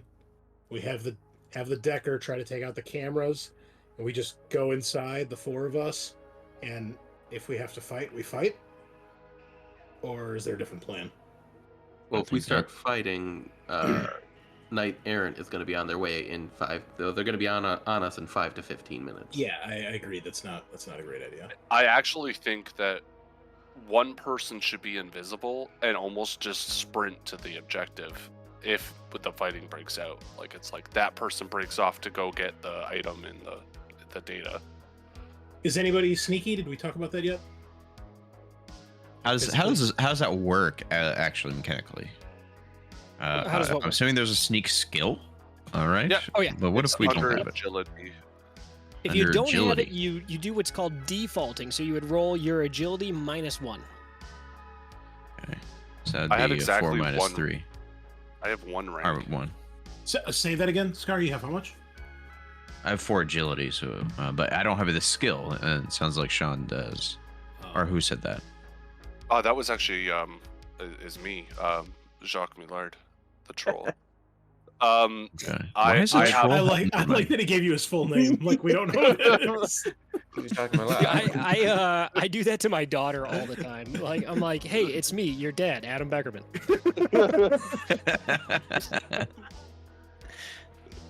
Yeah, no, I have a total of 4. Like, if I were to roll sneak, I would roll 4 dice. I have 3 when sneaking, but I would have 6. you have 6? Why are the trolls sneaky? I am an not a orc, troll. good sir, not a troll. Oh my! I'm Right? sorry. You will remember that, flower boy. Okay. Hulking brutes all look alike sometimes. Oh, Why don't you go I'm eat green. a dandelion about it? he's not green. At least I don't think he is. I'm purple. colorblind. Thank you. Oh, what's that like? I'm just kidding. I think the term you want to use is trog. Trog. So, try. That's the slur for Trog. trolls. That's That does what you sound would call it. racist. Ew, Yeah, I don't like it's that a one. racist thing for trolls and orcs. You call them trogs or it's- goblins if you want to. It's a double both are- whammy. But yeah, both are almost guaranteed to get you killed. Get you shot on sight. Yeah. Yeah.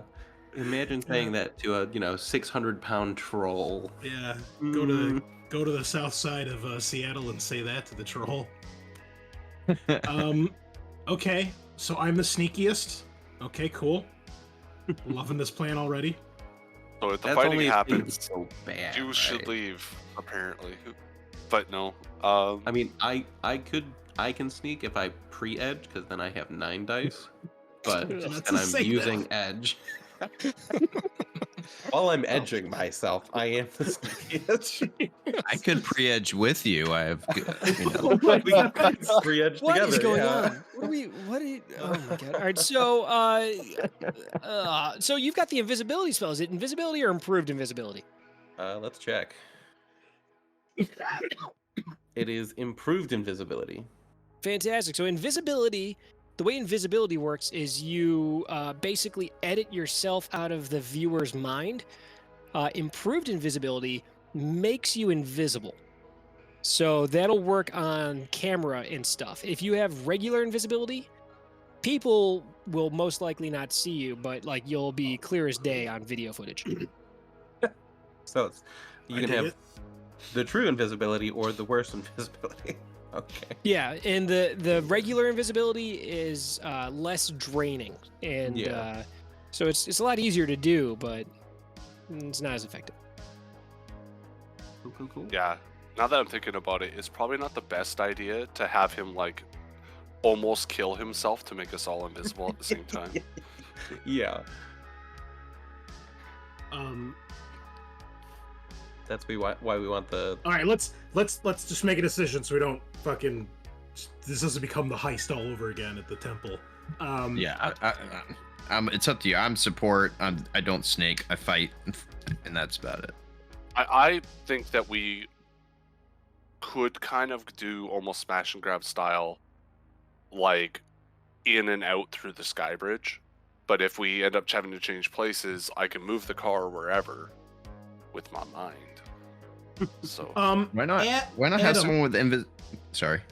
I was just gonna ask Adam, are there any items in this game like a zip line, a grappling hook launch, or anything like that? Yes and yes. I'm thinking kind of like the zip line that Batman has in the Arkham games. Not quite like that. Basically, More like- is there something that I could get that if I needed to, we could go from roof to roof of the two buildings? Yeah, think more like in Hudson Hawk. Don't know. You what guys that have all is. seen Hudson Hawk, right? Nope. No. I've never even heard of that. No one's even heard of Hudson Hawk. I'm not surprised. Never in my It's life. great. It's Bruce Willis's finest work. Okay.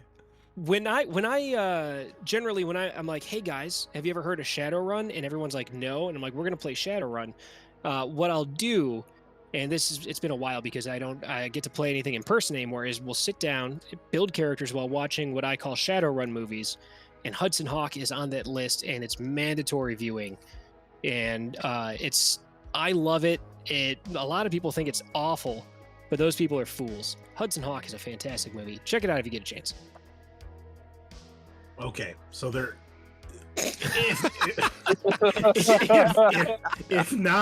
If not roof to roof, could I go from roof to another floor of a different building? Yeah, Like yeah, zip man. line You down? can rappel. You can get a zip line type of thing. You Yeah, get I a don't. No, I grappling don't. hook. I don't want to Yeah. rappel down the building. I want to go from one building to another. That's what I want.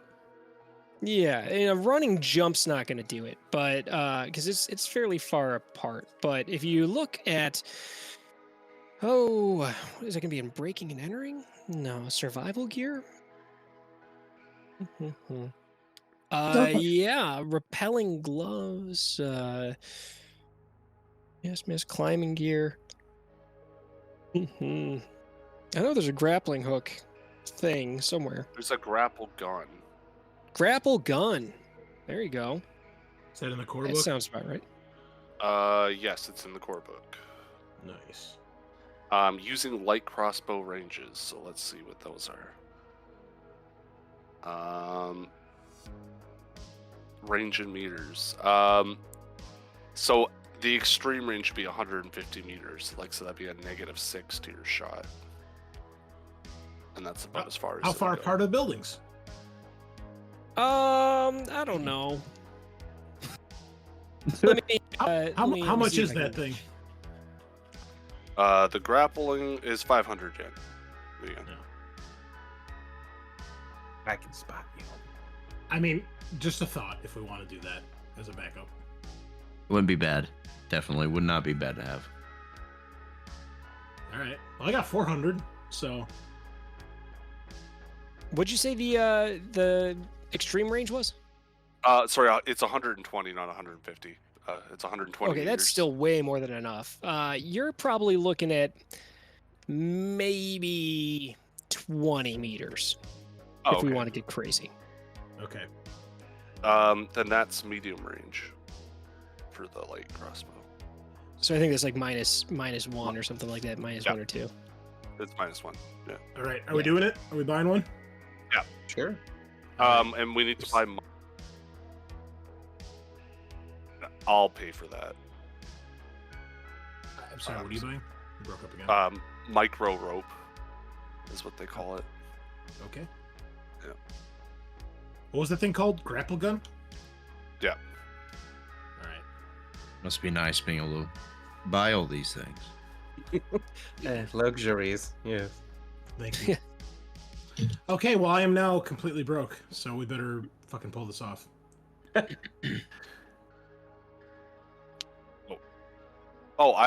put the money into that. If you want to take your money. I just need 100. I don't mind spending my own money. Okay. Gotta spend money to make money, right? Yeah. All right. Okay. Are we set? Think I so. did we actually come up with a plan? Not really.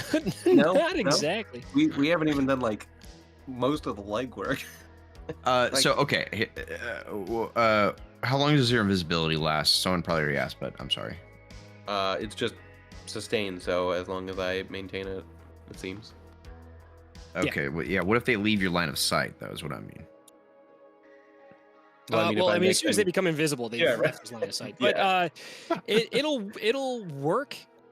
He can maintain it, so like he can cast it and you can go away. Ah, okay.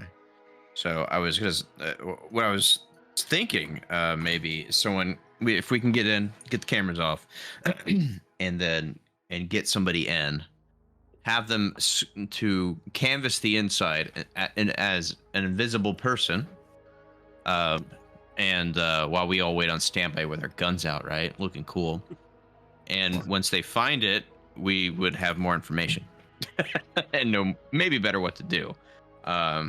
Me as a player, I want to see shit hit the fan, so I'm gonna let you guys formulate like a more like intelligent plan. I'm also strategizing my brains out today, so I just want to beat my head against something. I Just wanna mean, hit things. I kind of figure that's part of what this is going to be, is like we're going to have to take Doctor Doom there and then kind of make decisions then. So I think would be not too bad off. If we know where it is, and then we could probably get in and out within 5 minutes. I mean, I hopefully at least within 10. Get the hell out of Dodge. And if we don't, then we get to do a car chase, and that can be fun. He says in character. I mean, your car is the only one I've ever been in, so sure. I hope it's nice, a fun I experience. mean, he's 100% right. A car chase would be dope. Jacques Villard is going to say, I kind of want to run away from the Knight Errant. It'll be fun. We can shoot them with guns. We can drive really fast. We'll die. Someone will die. Volt is visibly sweating when you say this. Immediate sweat starts coming out of his head. See Knuckles just cracking his hands and just like smiling and grinning and nodding his head like, yeah, now you're talking. You know, I maybe actually there's just- a benefit. Clicked on the character art or like the handout for the Knight Errant, and like, no, I actually don't want to fight those guys. They got dogs. Yeah. Oh yeah, that's that guy that is available in there under handouts in the miscellaneous sections. Just what a knight errant guy looks like. That is that's what's called a bargist. It's a paracritter, basically. Like a like a cop dog, except fucking horrifying, and Is it can Dog lion. kind of a little bit. Yeah, it can like scare you with its howl, and you get paralyzed. It's not pleasant. Yeah. Mm. For the viewers at home, it looks like a tiny warg from Lord Yeah. of the Rings. Oh, it really does. Yeah, it's a black warg. All right, Okay. we ready now?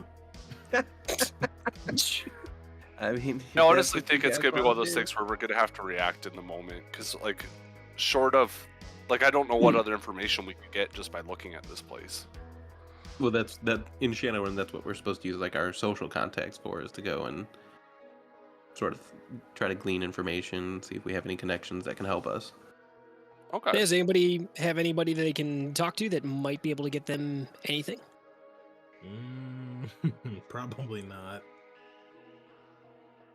I have a very low charisma. I don't have a lot of social contacts. Hey, that's all right. Yeah. I have a street doctor.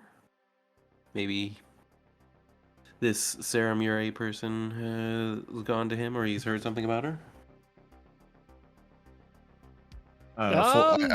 I'm very sorry, Adam, but I have 4 charisma, but I forgot to do my contacts. Oh Okay. my god. Well, you know what? We're gonna let that Austin. slide. You can make them up on the spot. Well, I'm friends We'll with the let head you- of security of I have a friend who's Atlas. I have a friend in the Knight Errant who knows who's a little bit on the dirty side. That's totally a great contact to have. Especially for this job. I know Dirty Harry Dirty for the Cop is Knights a Errant. great contact. CEO of Eagle Security. Loyalty 1, but connection 6 somehow. Met at a titty Yeah, bar. what do we want to ask my dirty cop?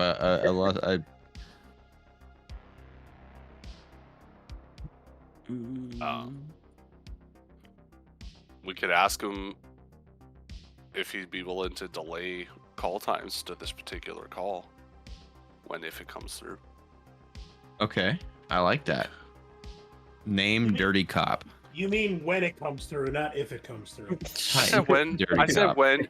Oh, you When did? if. Okay, good. Yeah, he did add a when We're not fooling anybody here. Let's be honest. based on the desires of the group. We might as well just go in throwing grenades. Hey, we're not gonna No. be stupid about it, okay? I want to roll dice this time. If we fight some people, No, you don't get to partake in fights. He just okay? throws a grenade again. You wanted to have fun? Yeah. just lock them in the smallest room and then throw a grenade in.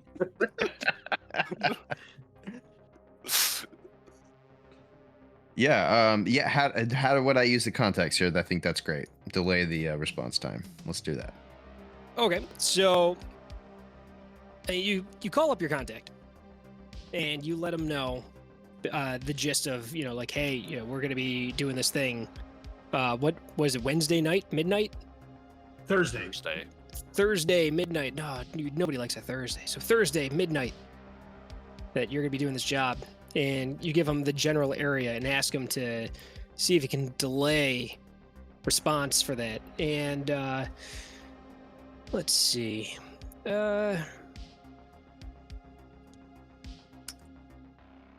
He says, you know what? That's happens to be my shift. Hey. And that happens to be in my beat. So yeah, I can be busy at that time. So you're gonna owe me one. For sure. Oh, I owe you one. Yeah, I can probably delay. Probably get you 10 minutes. Appreciate it. Hit me up for a beer sometime. I miss Yeah. you. Yeah, I love you too, bud. How's your mom? and all that? Haven't talked to her in 5 years. Homeless. Yeah, checks out. She's doing Alright, great, let by us- the way.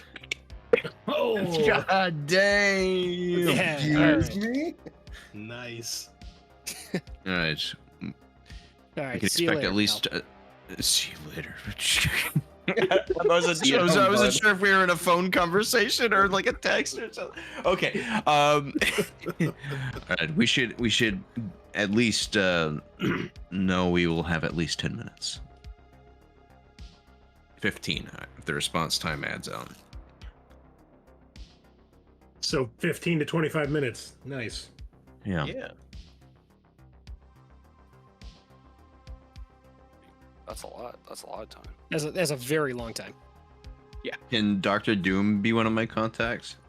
Just Well, I mean, like he kind of is. So basically, anybody that you guys meet up with that you're friendly with, you could list under your contacts if you want, or you can just use the journal on Roll20 to keep track of them that way too. All right, what else? What else are we thinking? I've got a bartender named Blaze. Maybe I got he a knows- bartender too. Damn, we're so cool, bro. I know. Is it the same guy? Uh, I hope not. Yeah. No. Is yours named Blaze too? Oh, we. No. Maybe he knows if the local bar that these Eagle security guys go to, I can go get one super drunk and see if he'll just tell me shit. Oh, I like that. So, let's see. I'm gonna roll a die and see what I think. Yeah, you know what? He says like, yeah, there's a bunch of Eagle guys that come in here. Usually after shift. Most of them start popping in right around 6 p.m. Oh, nice. Okay, shift changes at 6 p.m., boys.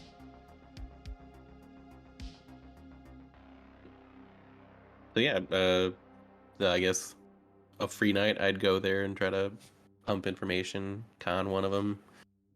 Be willing to spend my limited resources of new yen. All right. So what you say you want to try to con the guy, or what kind of social interaction do you want to make with this guy? So you go to this bar, right? This is kind of a dive bar, you know, it's dark in there and there's not a lot of anything going on. There's a incredibly old jukebox that plays MP3s, and you know the catalog hasn't been updated since 2030. So it's a bunch of old shit. It's got some of the classics in there. It's got a lot of Rolling Stones and country music. And so you get there and 6-ish p.m. I don't know, are you there ahead of time or are you there after? You fashionably late or are you waiting? Probably there a little bit early. Okay. So you're there ahead of time. And you know, your bartender pal is back there and he gives you a little nod as you come in. And you sit there and hang out, and after about 20 minutes or so, you see a couple of Eagle security guys come in, and they're still in their whole getup.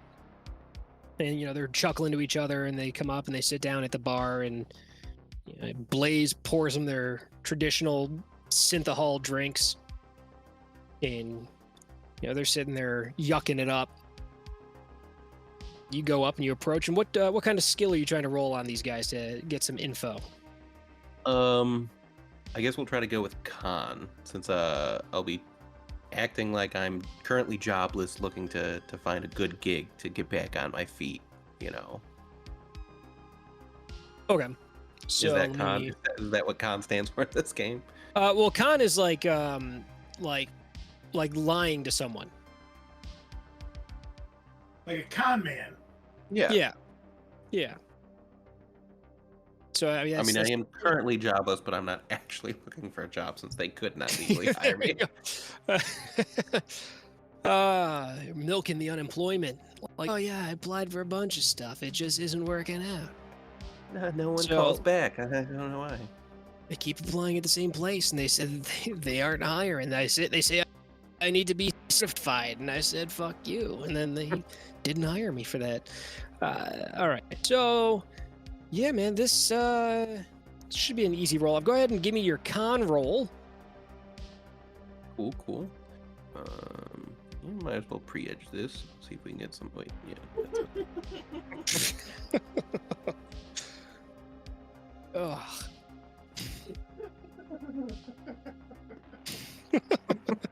Could just hear you You're laughing in the distance. giggling Just the killing me. Sorry, man. I'm so slap happy. I got no fucking sleep this week. I'm fucking Oh high my on Dr. God. Pepper and gas fumes and no Kappa.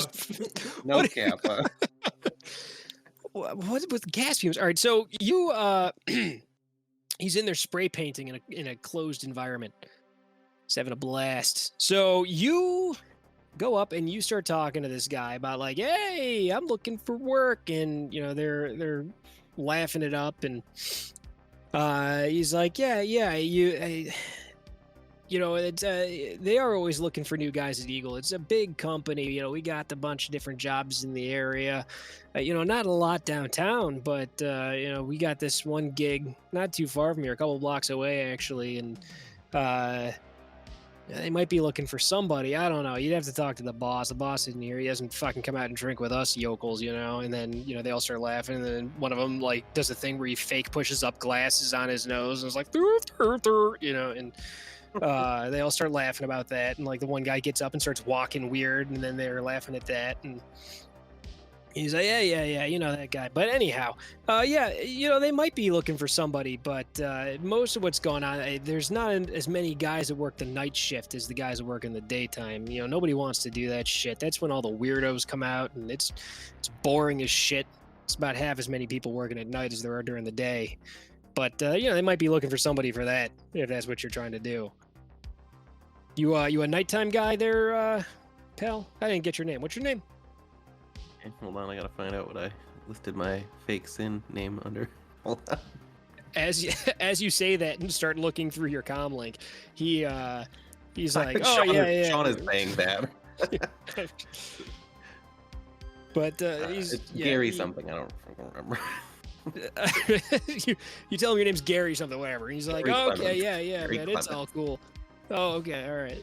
But he's like, yeah, man, Gary, bit of nice a to nice meet you, guy. man. Let me buy my you guys name's, around. You're so nice. Oh, hey, yeah. So they all order their drink of choice, which is refreshing. What do we got here?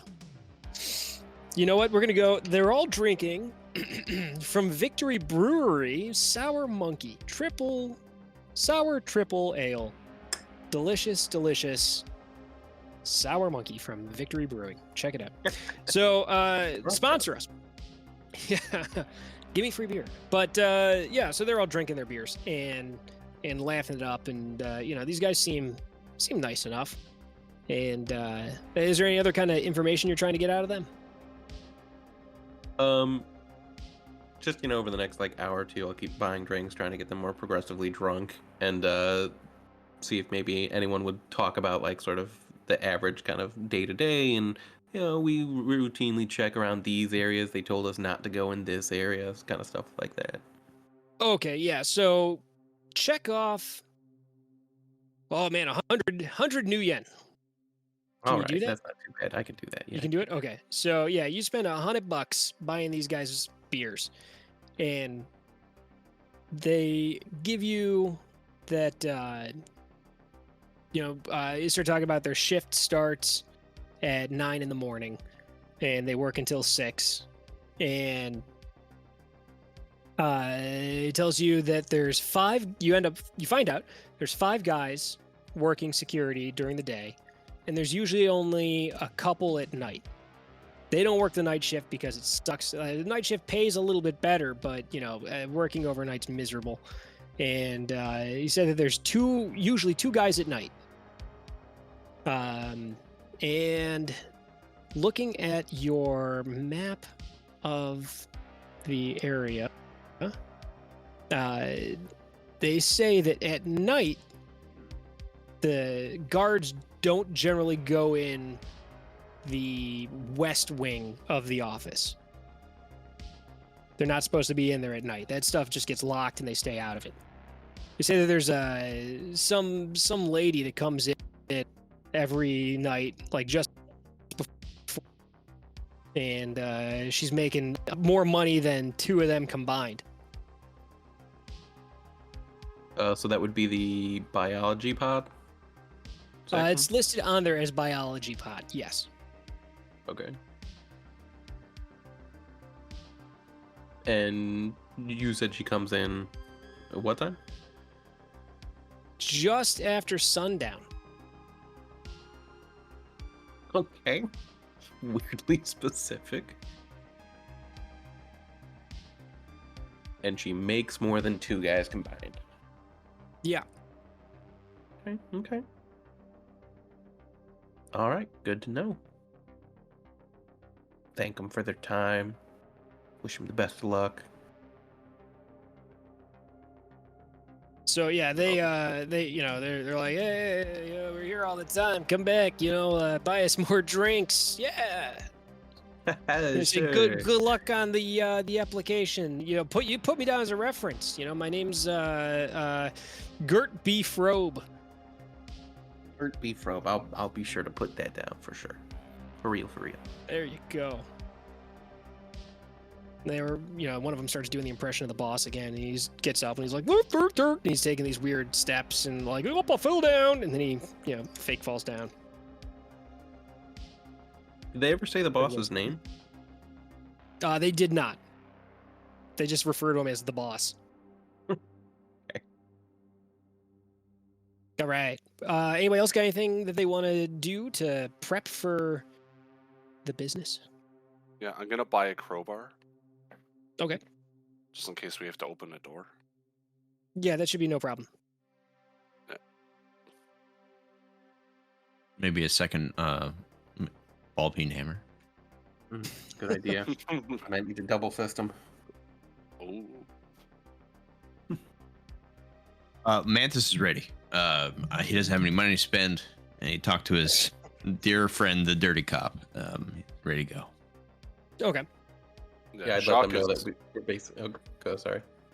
Oh, so Jock does not have much to contribute in terms of, like, getting information. Like, I just don't.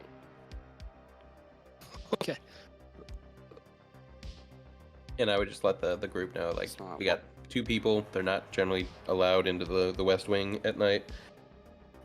And one woman shows up after sundown and makes more than both those guys combined. So she might be the dangerous person here.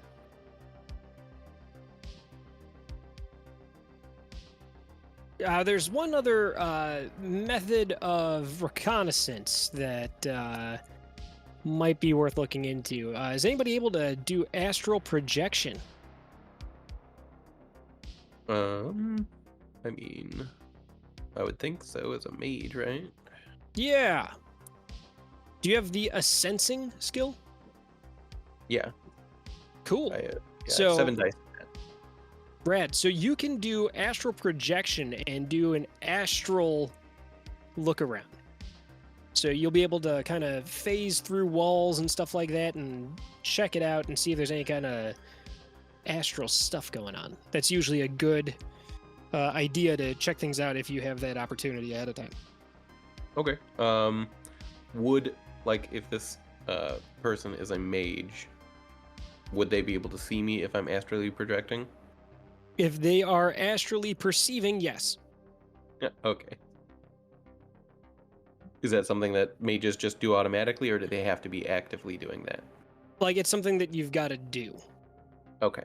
Like, it's not like it's, for a mage, it's not like a difficult thing to do, but it's something that you have to be doing. Like, so when you're doing astral perception or projecting, because it's the what you, I guess, see or kind of experience is the same either way. It's not the same as your regular vision and hearing and smell and taste and everything. It's kind of overtakes all of that, and you get a view of the astral plane. So, like, if you were trying to, I don't know, walk around an office building and you were astrally perceiving while you were doing it, it's going to be a little awkward. You're not going to be able to make out some stuff that might be important, and like, you're not going to like run into somebody, but it makes it hard to like navigate. So there's a chance that they might be astrally perceiving in there, but you wouldn't know until you're there. Okay. I think it would probably be better to do it in the day when that person's not there. That's probably a good call. So, do I just like astrally project from my burnt out apartment building and just fly over there? Yeah. It's a good idea to like sit down or lay down first, but your it depends on who you ask. Your soul, maybe, your consciousness, your perception separates from your body, floats up, and moves with the speed of thought to that area. You just kind of drift through the air and end up by this building. Buildings and other inanimate, unnatural things appear kind of shadowy, insubstantial, but they still block your view. But they're kind of a dull, gray echo of form rather than something that's definite. But you're able to phase through that and move beyond it. So you can move into this building. Outside, though, any kind of grass or trees, there's not a ton, but there's some. All of that is vibrant. You can see it. It's anything that's living is physically present on the astral plane, but not necessarily aware of what's going on there. So grass, or if there's a bunch of ivy on a wall, for example, that acts kind of like a physical barrier you can't move through, so you'd have to go around. But you're able to get in and penetrate this structure and see the people moving around. You can get, with a sensing skill if you want, you can get a kind of feel for these people that are in there. But a cursory glance, just a quick fly through. As you enter the building, certain areas, if you pull up that map again, you'll see where those doors are that go into that biology pod. Mm-hmm.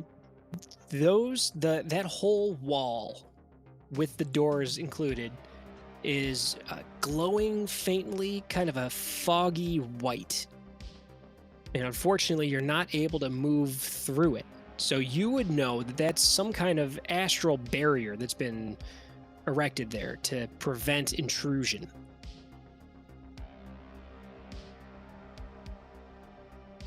The plot thickens. Yeah, okay.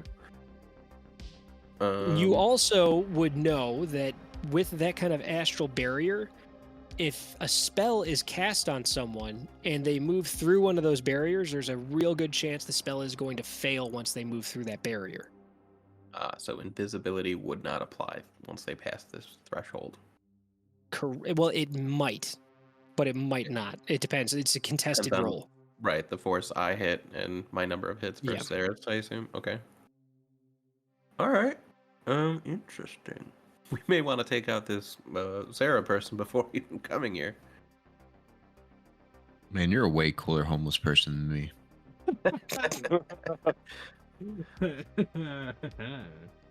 mean, we just haven't got to see you do your cool monk shit yet. Okay, listen. Let's We're jump gonna her at her hike you up, house. okay? Yeah, we'll just follow her home and then jump her. Easy. I mean, Damn. yeah. Wow. That yeah. Nobody's got a problem with that suggestion? That's kind of I fucked mean- up. Yeah, it's pretty bad, but you know, I mean, the She's alternative is also fighting probably her. just trying to do her job, but Yeah, I mean, I didn't say kill her, but you know, just I knock her out for didn't a few suggest days. we kill We're all- her We're all either. disgruntled. She has a job, so that puts her on the shit list. right, yeah. We're the proletariat, right? Yeah. Well, we can either, as far as I'm concerned, we're most likely going to face her regardless with this new information. We can either do it on the job or on our terms. We don't have to kill her. We just need to keep her from going to work the next day. True. Yeah. Or, you know, we jump her that day and she just never shows up for work. Although, could that raise concerns at the company? Yeah. Yeah. Maybe unavoidable. Yeah. What if we did it the same day? Maybe they wouldn't have enough time to replace her. She just doesn't Yep. show up for work. Nah, You but they know? might pick up security, right? Well, it depends. Do we know what time she starts her shift? Sundown. Sundown. Literally sundown. Maybe she's a vampire. Oh God. That. Oh God. I mean, Oh, man. this is It- an immediately, alchemical. a couple of different cans of worms just opened up everywhere. It's also an alchemical. Like, this magic thing might not be her. It could just be like these are like magical. It's like a magic startup. So like presumably they have some mages on staff. It's a magic Yeah. company. It's a magic factory. So, real quick detail for you guys. Sunset right now, 6:10 p.m. So she shows Right. up right when the other shift ends, and they leave. 10 minutes after. I Oh. mean, we have a 10-minute window. In If theory. we, if we want to start the job at like 6 o'clock, right? Hang on. Go with me for a second here, okay? We've all seen or read the ancient tome called The Hobbit, right? Obviously. How did Gandalf trick the trolls? If this is a vampire, all right, we just got to convince it that it's daytime and we have a wizard. Just saying. I'm Did gonna he be honest. just- I did was he just- joking. Didn't he just talk to him for like a couple hours? No. See, you're thinking of Bilbo. We're talking about Gandalf. It all blurs together. I don't think I can read actually, but okay. Anyway, 10-minute window? Yeah? Sound good? That's how long we want to be in there anyway, really. This does sound like a better plan than attacking a woman in her home. Yeah, yeah. We can call your cop friend and everyone and update the plan. Well, I just let him know the day and that it would be happening that night, I believe, so we should be fine. Right? I think so. And the location. I'm assuming that's all that would happen. Yeah, and then we need to. Yeah, you send him that information in like a text, and he sends back like a I don't know, a guy with sunglasses. Any other ideas for prep? Or are we ready to pull the trigger on this plan? I was born ready. I guess let's fucking do it. All right, so So you let's guys have another couple of days. You got like 2 more days at this point before it's your designated Thursday. But anybody got anything special they need to do otherwise? I don't think so. Not relevant to the score. I mean, I would be like prepping all my gear, cleaning all my weapons and everything, making sure the bike's tuned up, stuff like that. I'll eat breakfast. Cool. Prep montage. Yeah, there you Lots go. of sword maintenance, Yeah, Go so- into the shelter. What does make a sword job. maintenance include? like Would you- oil them and sharpen them and powder them and talk to them. Powder? kiss them, Yes. sing them Hey. their songs, What do you I- say to tuck that? them in, Sorry, I tuck them asked. into Yeah. their scabbards.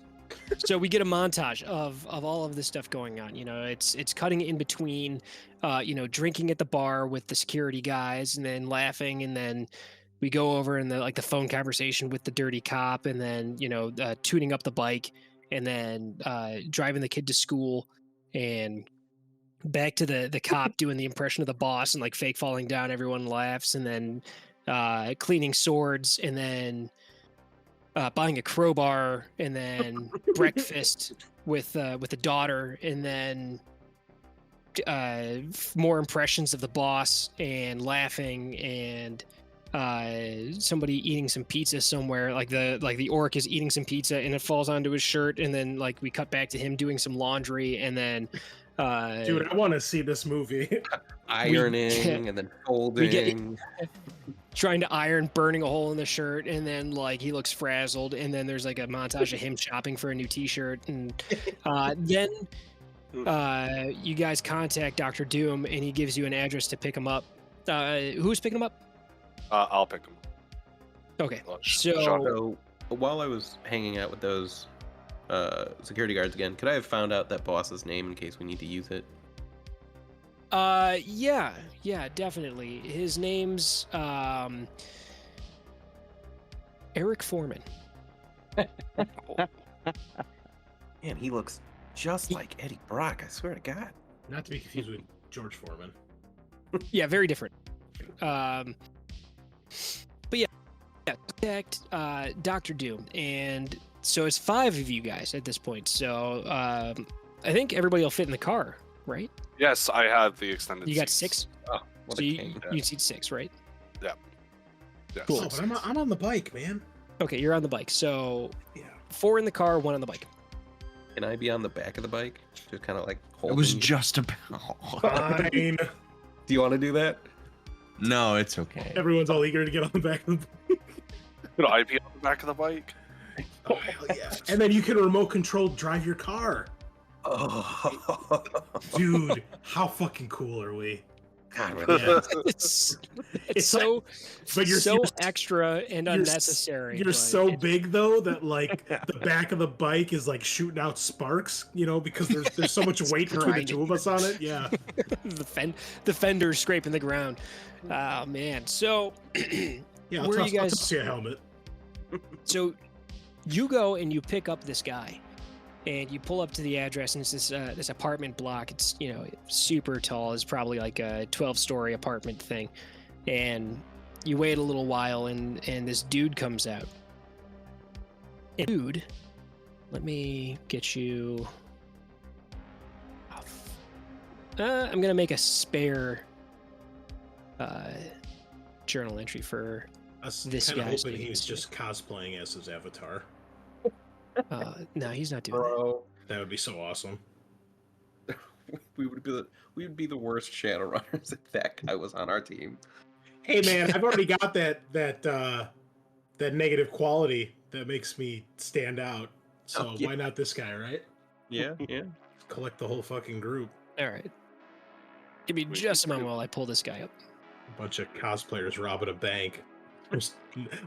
Most obvious thing ever, you know? It was 5 guys dressed up as Spider-Man. Spider-Man. Literally, the Avengers showed up.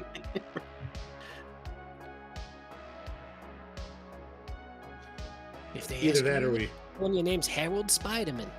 we pull a payday and all get president masks. Oh yeah, that'd be cool. That game is legit. Nope, I cut out. I haven't played the new Payday yet, and I put so many hours into Payday 2. Like I don't even know how many. That's a fun those game. games. Love them. Good game. The live action stuff they did for it was really cool too. There we Like, you have go. all those kind of PvE horde games. Y'all want to play? yeah. Let me know. So he's an orc, and he's Oh, got some cybernetic crap coming out of his face, and he's wearing some goggles. He's got headphones on, and yeah, he's also green. He's wearing a jacket, and he comes down, and he walks up. He goes, yeah, that it, and he kind of pounds his chest a little bit. What's going on with his Fucking trippy face. Is he doing his best Davy Jones impersonation here? Like what's going on with the tentacle face? No, he just looks like you guys are on acid. Don't worry about that. Oh, okay. He looks like he's dripping acid, literally. Okay, his face is melting. I love it. And I'm assuming he's speaking Orcish at us. Or Zet, yeah. Yeah. I Yeah, turned. but bet you wish I went and picked him up now, don't you? I just opened the car door, like it just opens. He could sit in the far back. He Wow, he gives you a that's nod so and then like rude. climbs over and shuffles in and weasels past and He's like, just knocking, and sits down in the back, and he's he looks around. Nobody's responding to him.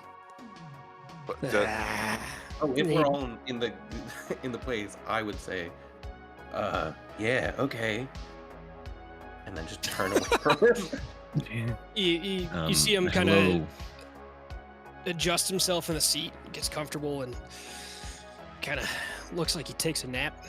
And then you guys start getting messages, and he's like, it says, well, none of you speak my language, huh? All right.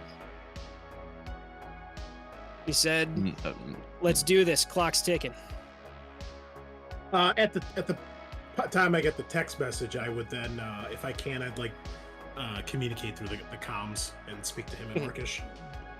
Sure, yeah. What's your rating like for that? My rating is un momento.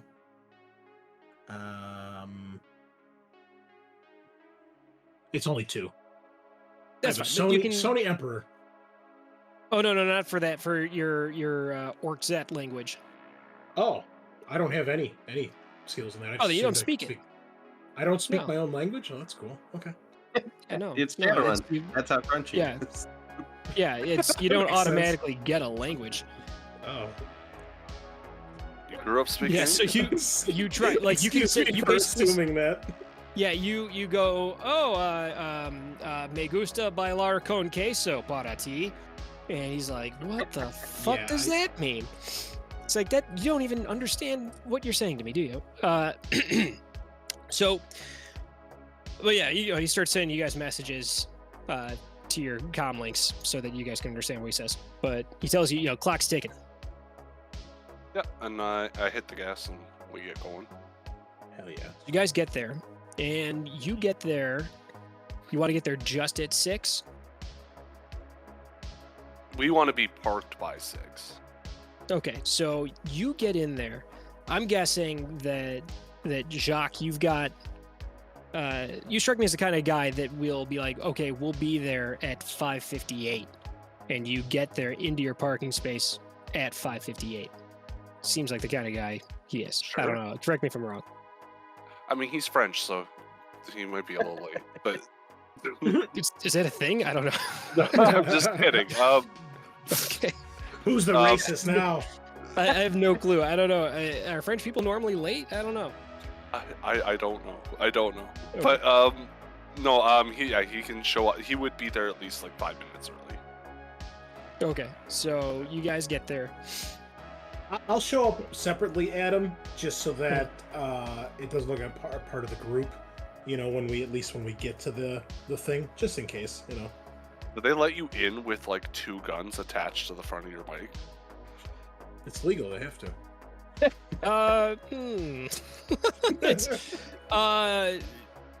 So, it's kind of like how guns are legal in America now. You can't really just have them attached to your motorcycle and have it be cool. Most people will go, hey, that guy's got guns on his motorcycle. So I would imagine you've got to kind of keep them discreet somehow. Maybe you've got a hoodie hanging over them or something when you're riding. I have no idea. I would defer to your knowledge on that. Like, there's a gun on either side of the bike, so I don't know, like, if they somehow retract. It's probably. I mean, it's up to you. I would imagine that they probably look like they're part of the the machine parts of it, like the engine and such, but are maybe so like they don't really look like guns. They just look like weird pipes and shit. Yeah, I would imagine they're kind of hidden by like a fender or something like that. They're like underneath your gas tank so that they hidden look in like plain sight. Yeah, they're just that's cool. Okay, I'll go with covered that. by like a plastic little bubble. Yeah, it's probably actually metal because you've got a badass motorcycle and not like a little crotch rocket thing. So right. we'll say there's like a fender that covers them for the most part, and they kind of stick out. It looks like weird extra exhaust, but out of the front. Okay. So yeah, they're discreet. They're discreet enough. They won't hold up to intense scrutiny, but they're not going to turn heads as you roll down the streets. So you get in, and the motorcycle gets in. A couple minutes later, you guys going right up to the second floor? I think that's the best place to be, I think. All right. That's the floor So of the guys- sky bridge, right? Correct. Yeah. So you guys get there, and you have no real trouble getting in. You know, the guy at the gate is not paying attention as you come in. You get your little ticket that spits out, and you roll up to the second level. You find parking not too far away from the sky bridge. You're able to see it from where you are, and Dr. Doom sends a message, and he says, "I'm gonna have to get into the system, direct wire. Soka, maybe something by the door. Scout it out, let me know."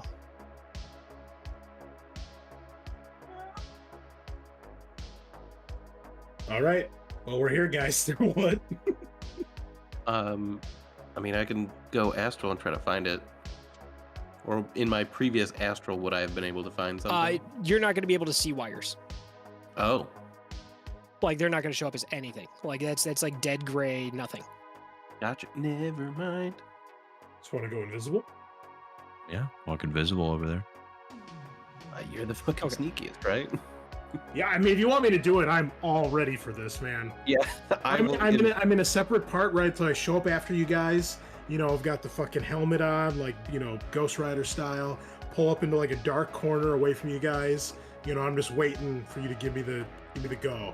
You know, Okay, I fucking glow stick hair is ready. We are fucking on.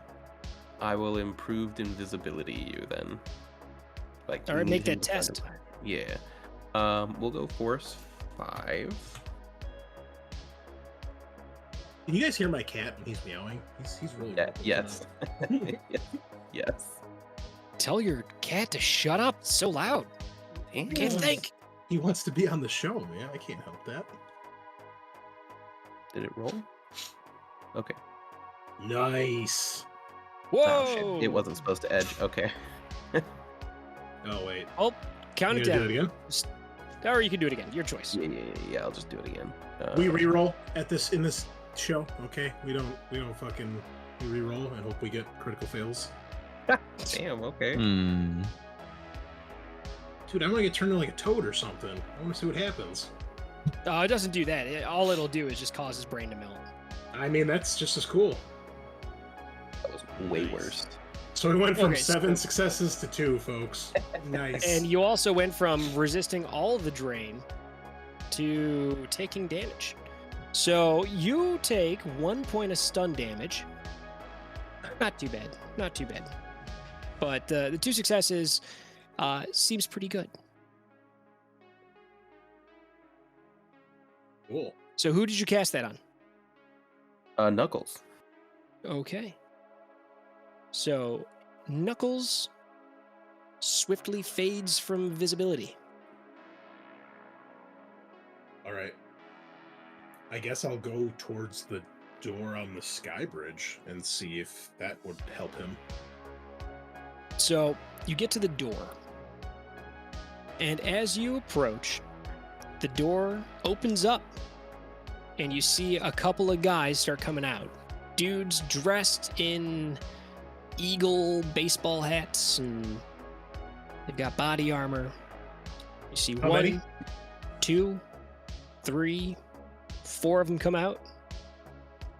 They're all kind of chuckling and laughing to each other. They start moving.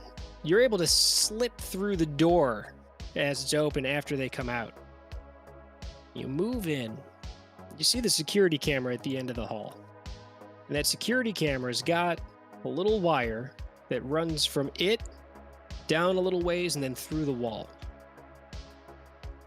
That's probably something for- that he can use to get in. For clarity's sake, are you saying I got through the door that leads into the actual building that we're trying to get into? No, at this point you would be in that hall. In the sky bridge? Okay. Yeah. Okay, gotcha. All right. Yeah, I'll go towards that and just kind of stand in that corner, and then I'll, send a text or a message or whatever, Let's do it. So you say that you've found that, and he says back to you, is that camera pointed in a direction that is going to see me coming? I'll look up. I'm assuming it is. It is. I'll just say yeah. Said you gotta move it. Okay. Well, I mean, he asked me to move it, and I'm a pretty, not subtle guy, so I'll just reach up and try to turn it with my bare hand. Yeah, it works. You crank it and it turns to the side. Where? Sometimes the simplest solution is the best one, I guess. Hopefully the guy, watching the cameras didn't look up at that exact moment and see it fucking shift 90 degrees to the left. I mean, I guess we would Make- wait until he's like at the door, and then when he's about to come through the door, so it's to turn for as short amount of time as possible. It's gonna take him seconds to get to you. So make a perception roll. I can do that. Isn't he a Decker? Couldn't he just loop the camera? Hey, this is more fun. I'm not- I want to be helpful. He has to get into the system first. Yeah. Ooh. Come on. Keep up, kid. Okay. It's the future and there's no Wi-Fi. Shut the fuck 3 up. successes. Though there's totally Wi-Fi, but like a security system like this is not going to be on the wireless network. It's going to be hardwired, so that somebody can't just do that shit from remote. I feel like this is like 3rd edition D&D where everyone tries to solve all their problems by scrying. It's like, no, That's what you it's not said, magic Evan. fix all. So- Yeah. So you hear people coming on the other side of this door. You look and you can see through the glass because it's, glass. 2 more security guys coming. One of them is dressed not like the other. He's got no hat on. He's wearing a suit and not the armored vest, but the suit's got a big old thing on the lapel that's that same eagle logo. Okay. But they're coming. So, right towards. Say again, you're breaking up. They're coming right towards you. Okay. All right, hold on. I want to. Here's the deal. You're gonna edit this stuff, right? All right. So at this point, I want to retake that. Get rid of this crap where I said that. It should be a good, nice, dramatic ending. Because I think it's time to stop, right? Midnight? Yeah. Okay. All right. So let's see. We got your 3 successes. So that's enough for you to hear. And you look up and you see through that glass door 2 more security guards coming straight for you. Love it. There you go. There's your end. Okay. Well done. Okay. All right. Well, listeners, I hope you've enjoyed our little planning session here. Man, I'm stoked, man. I'm very excited to see how this all goes down. So, cool. Well, listeners, we will see you next time as we get our first job well and truly underway. So we will see you in a week's time. Same place. Nighty night.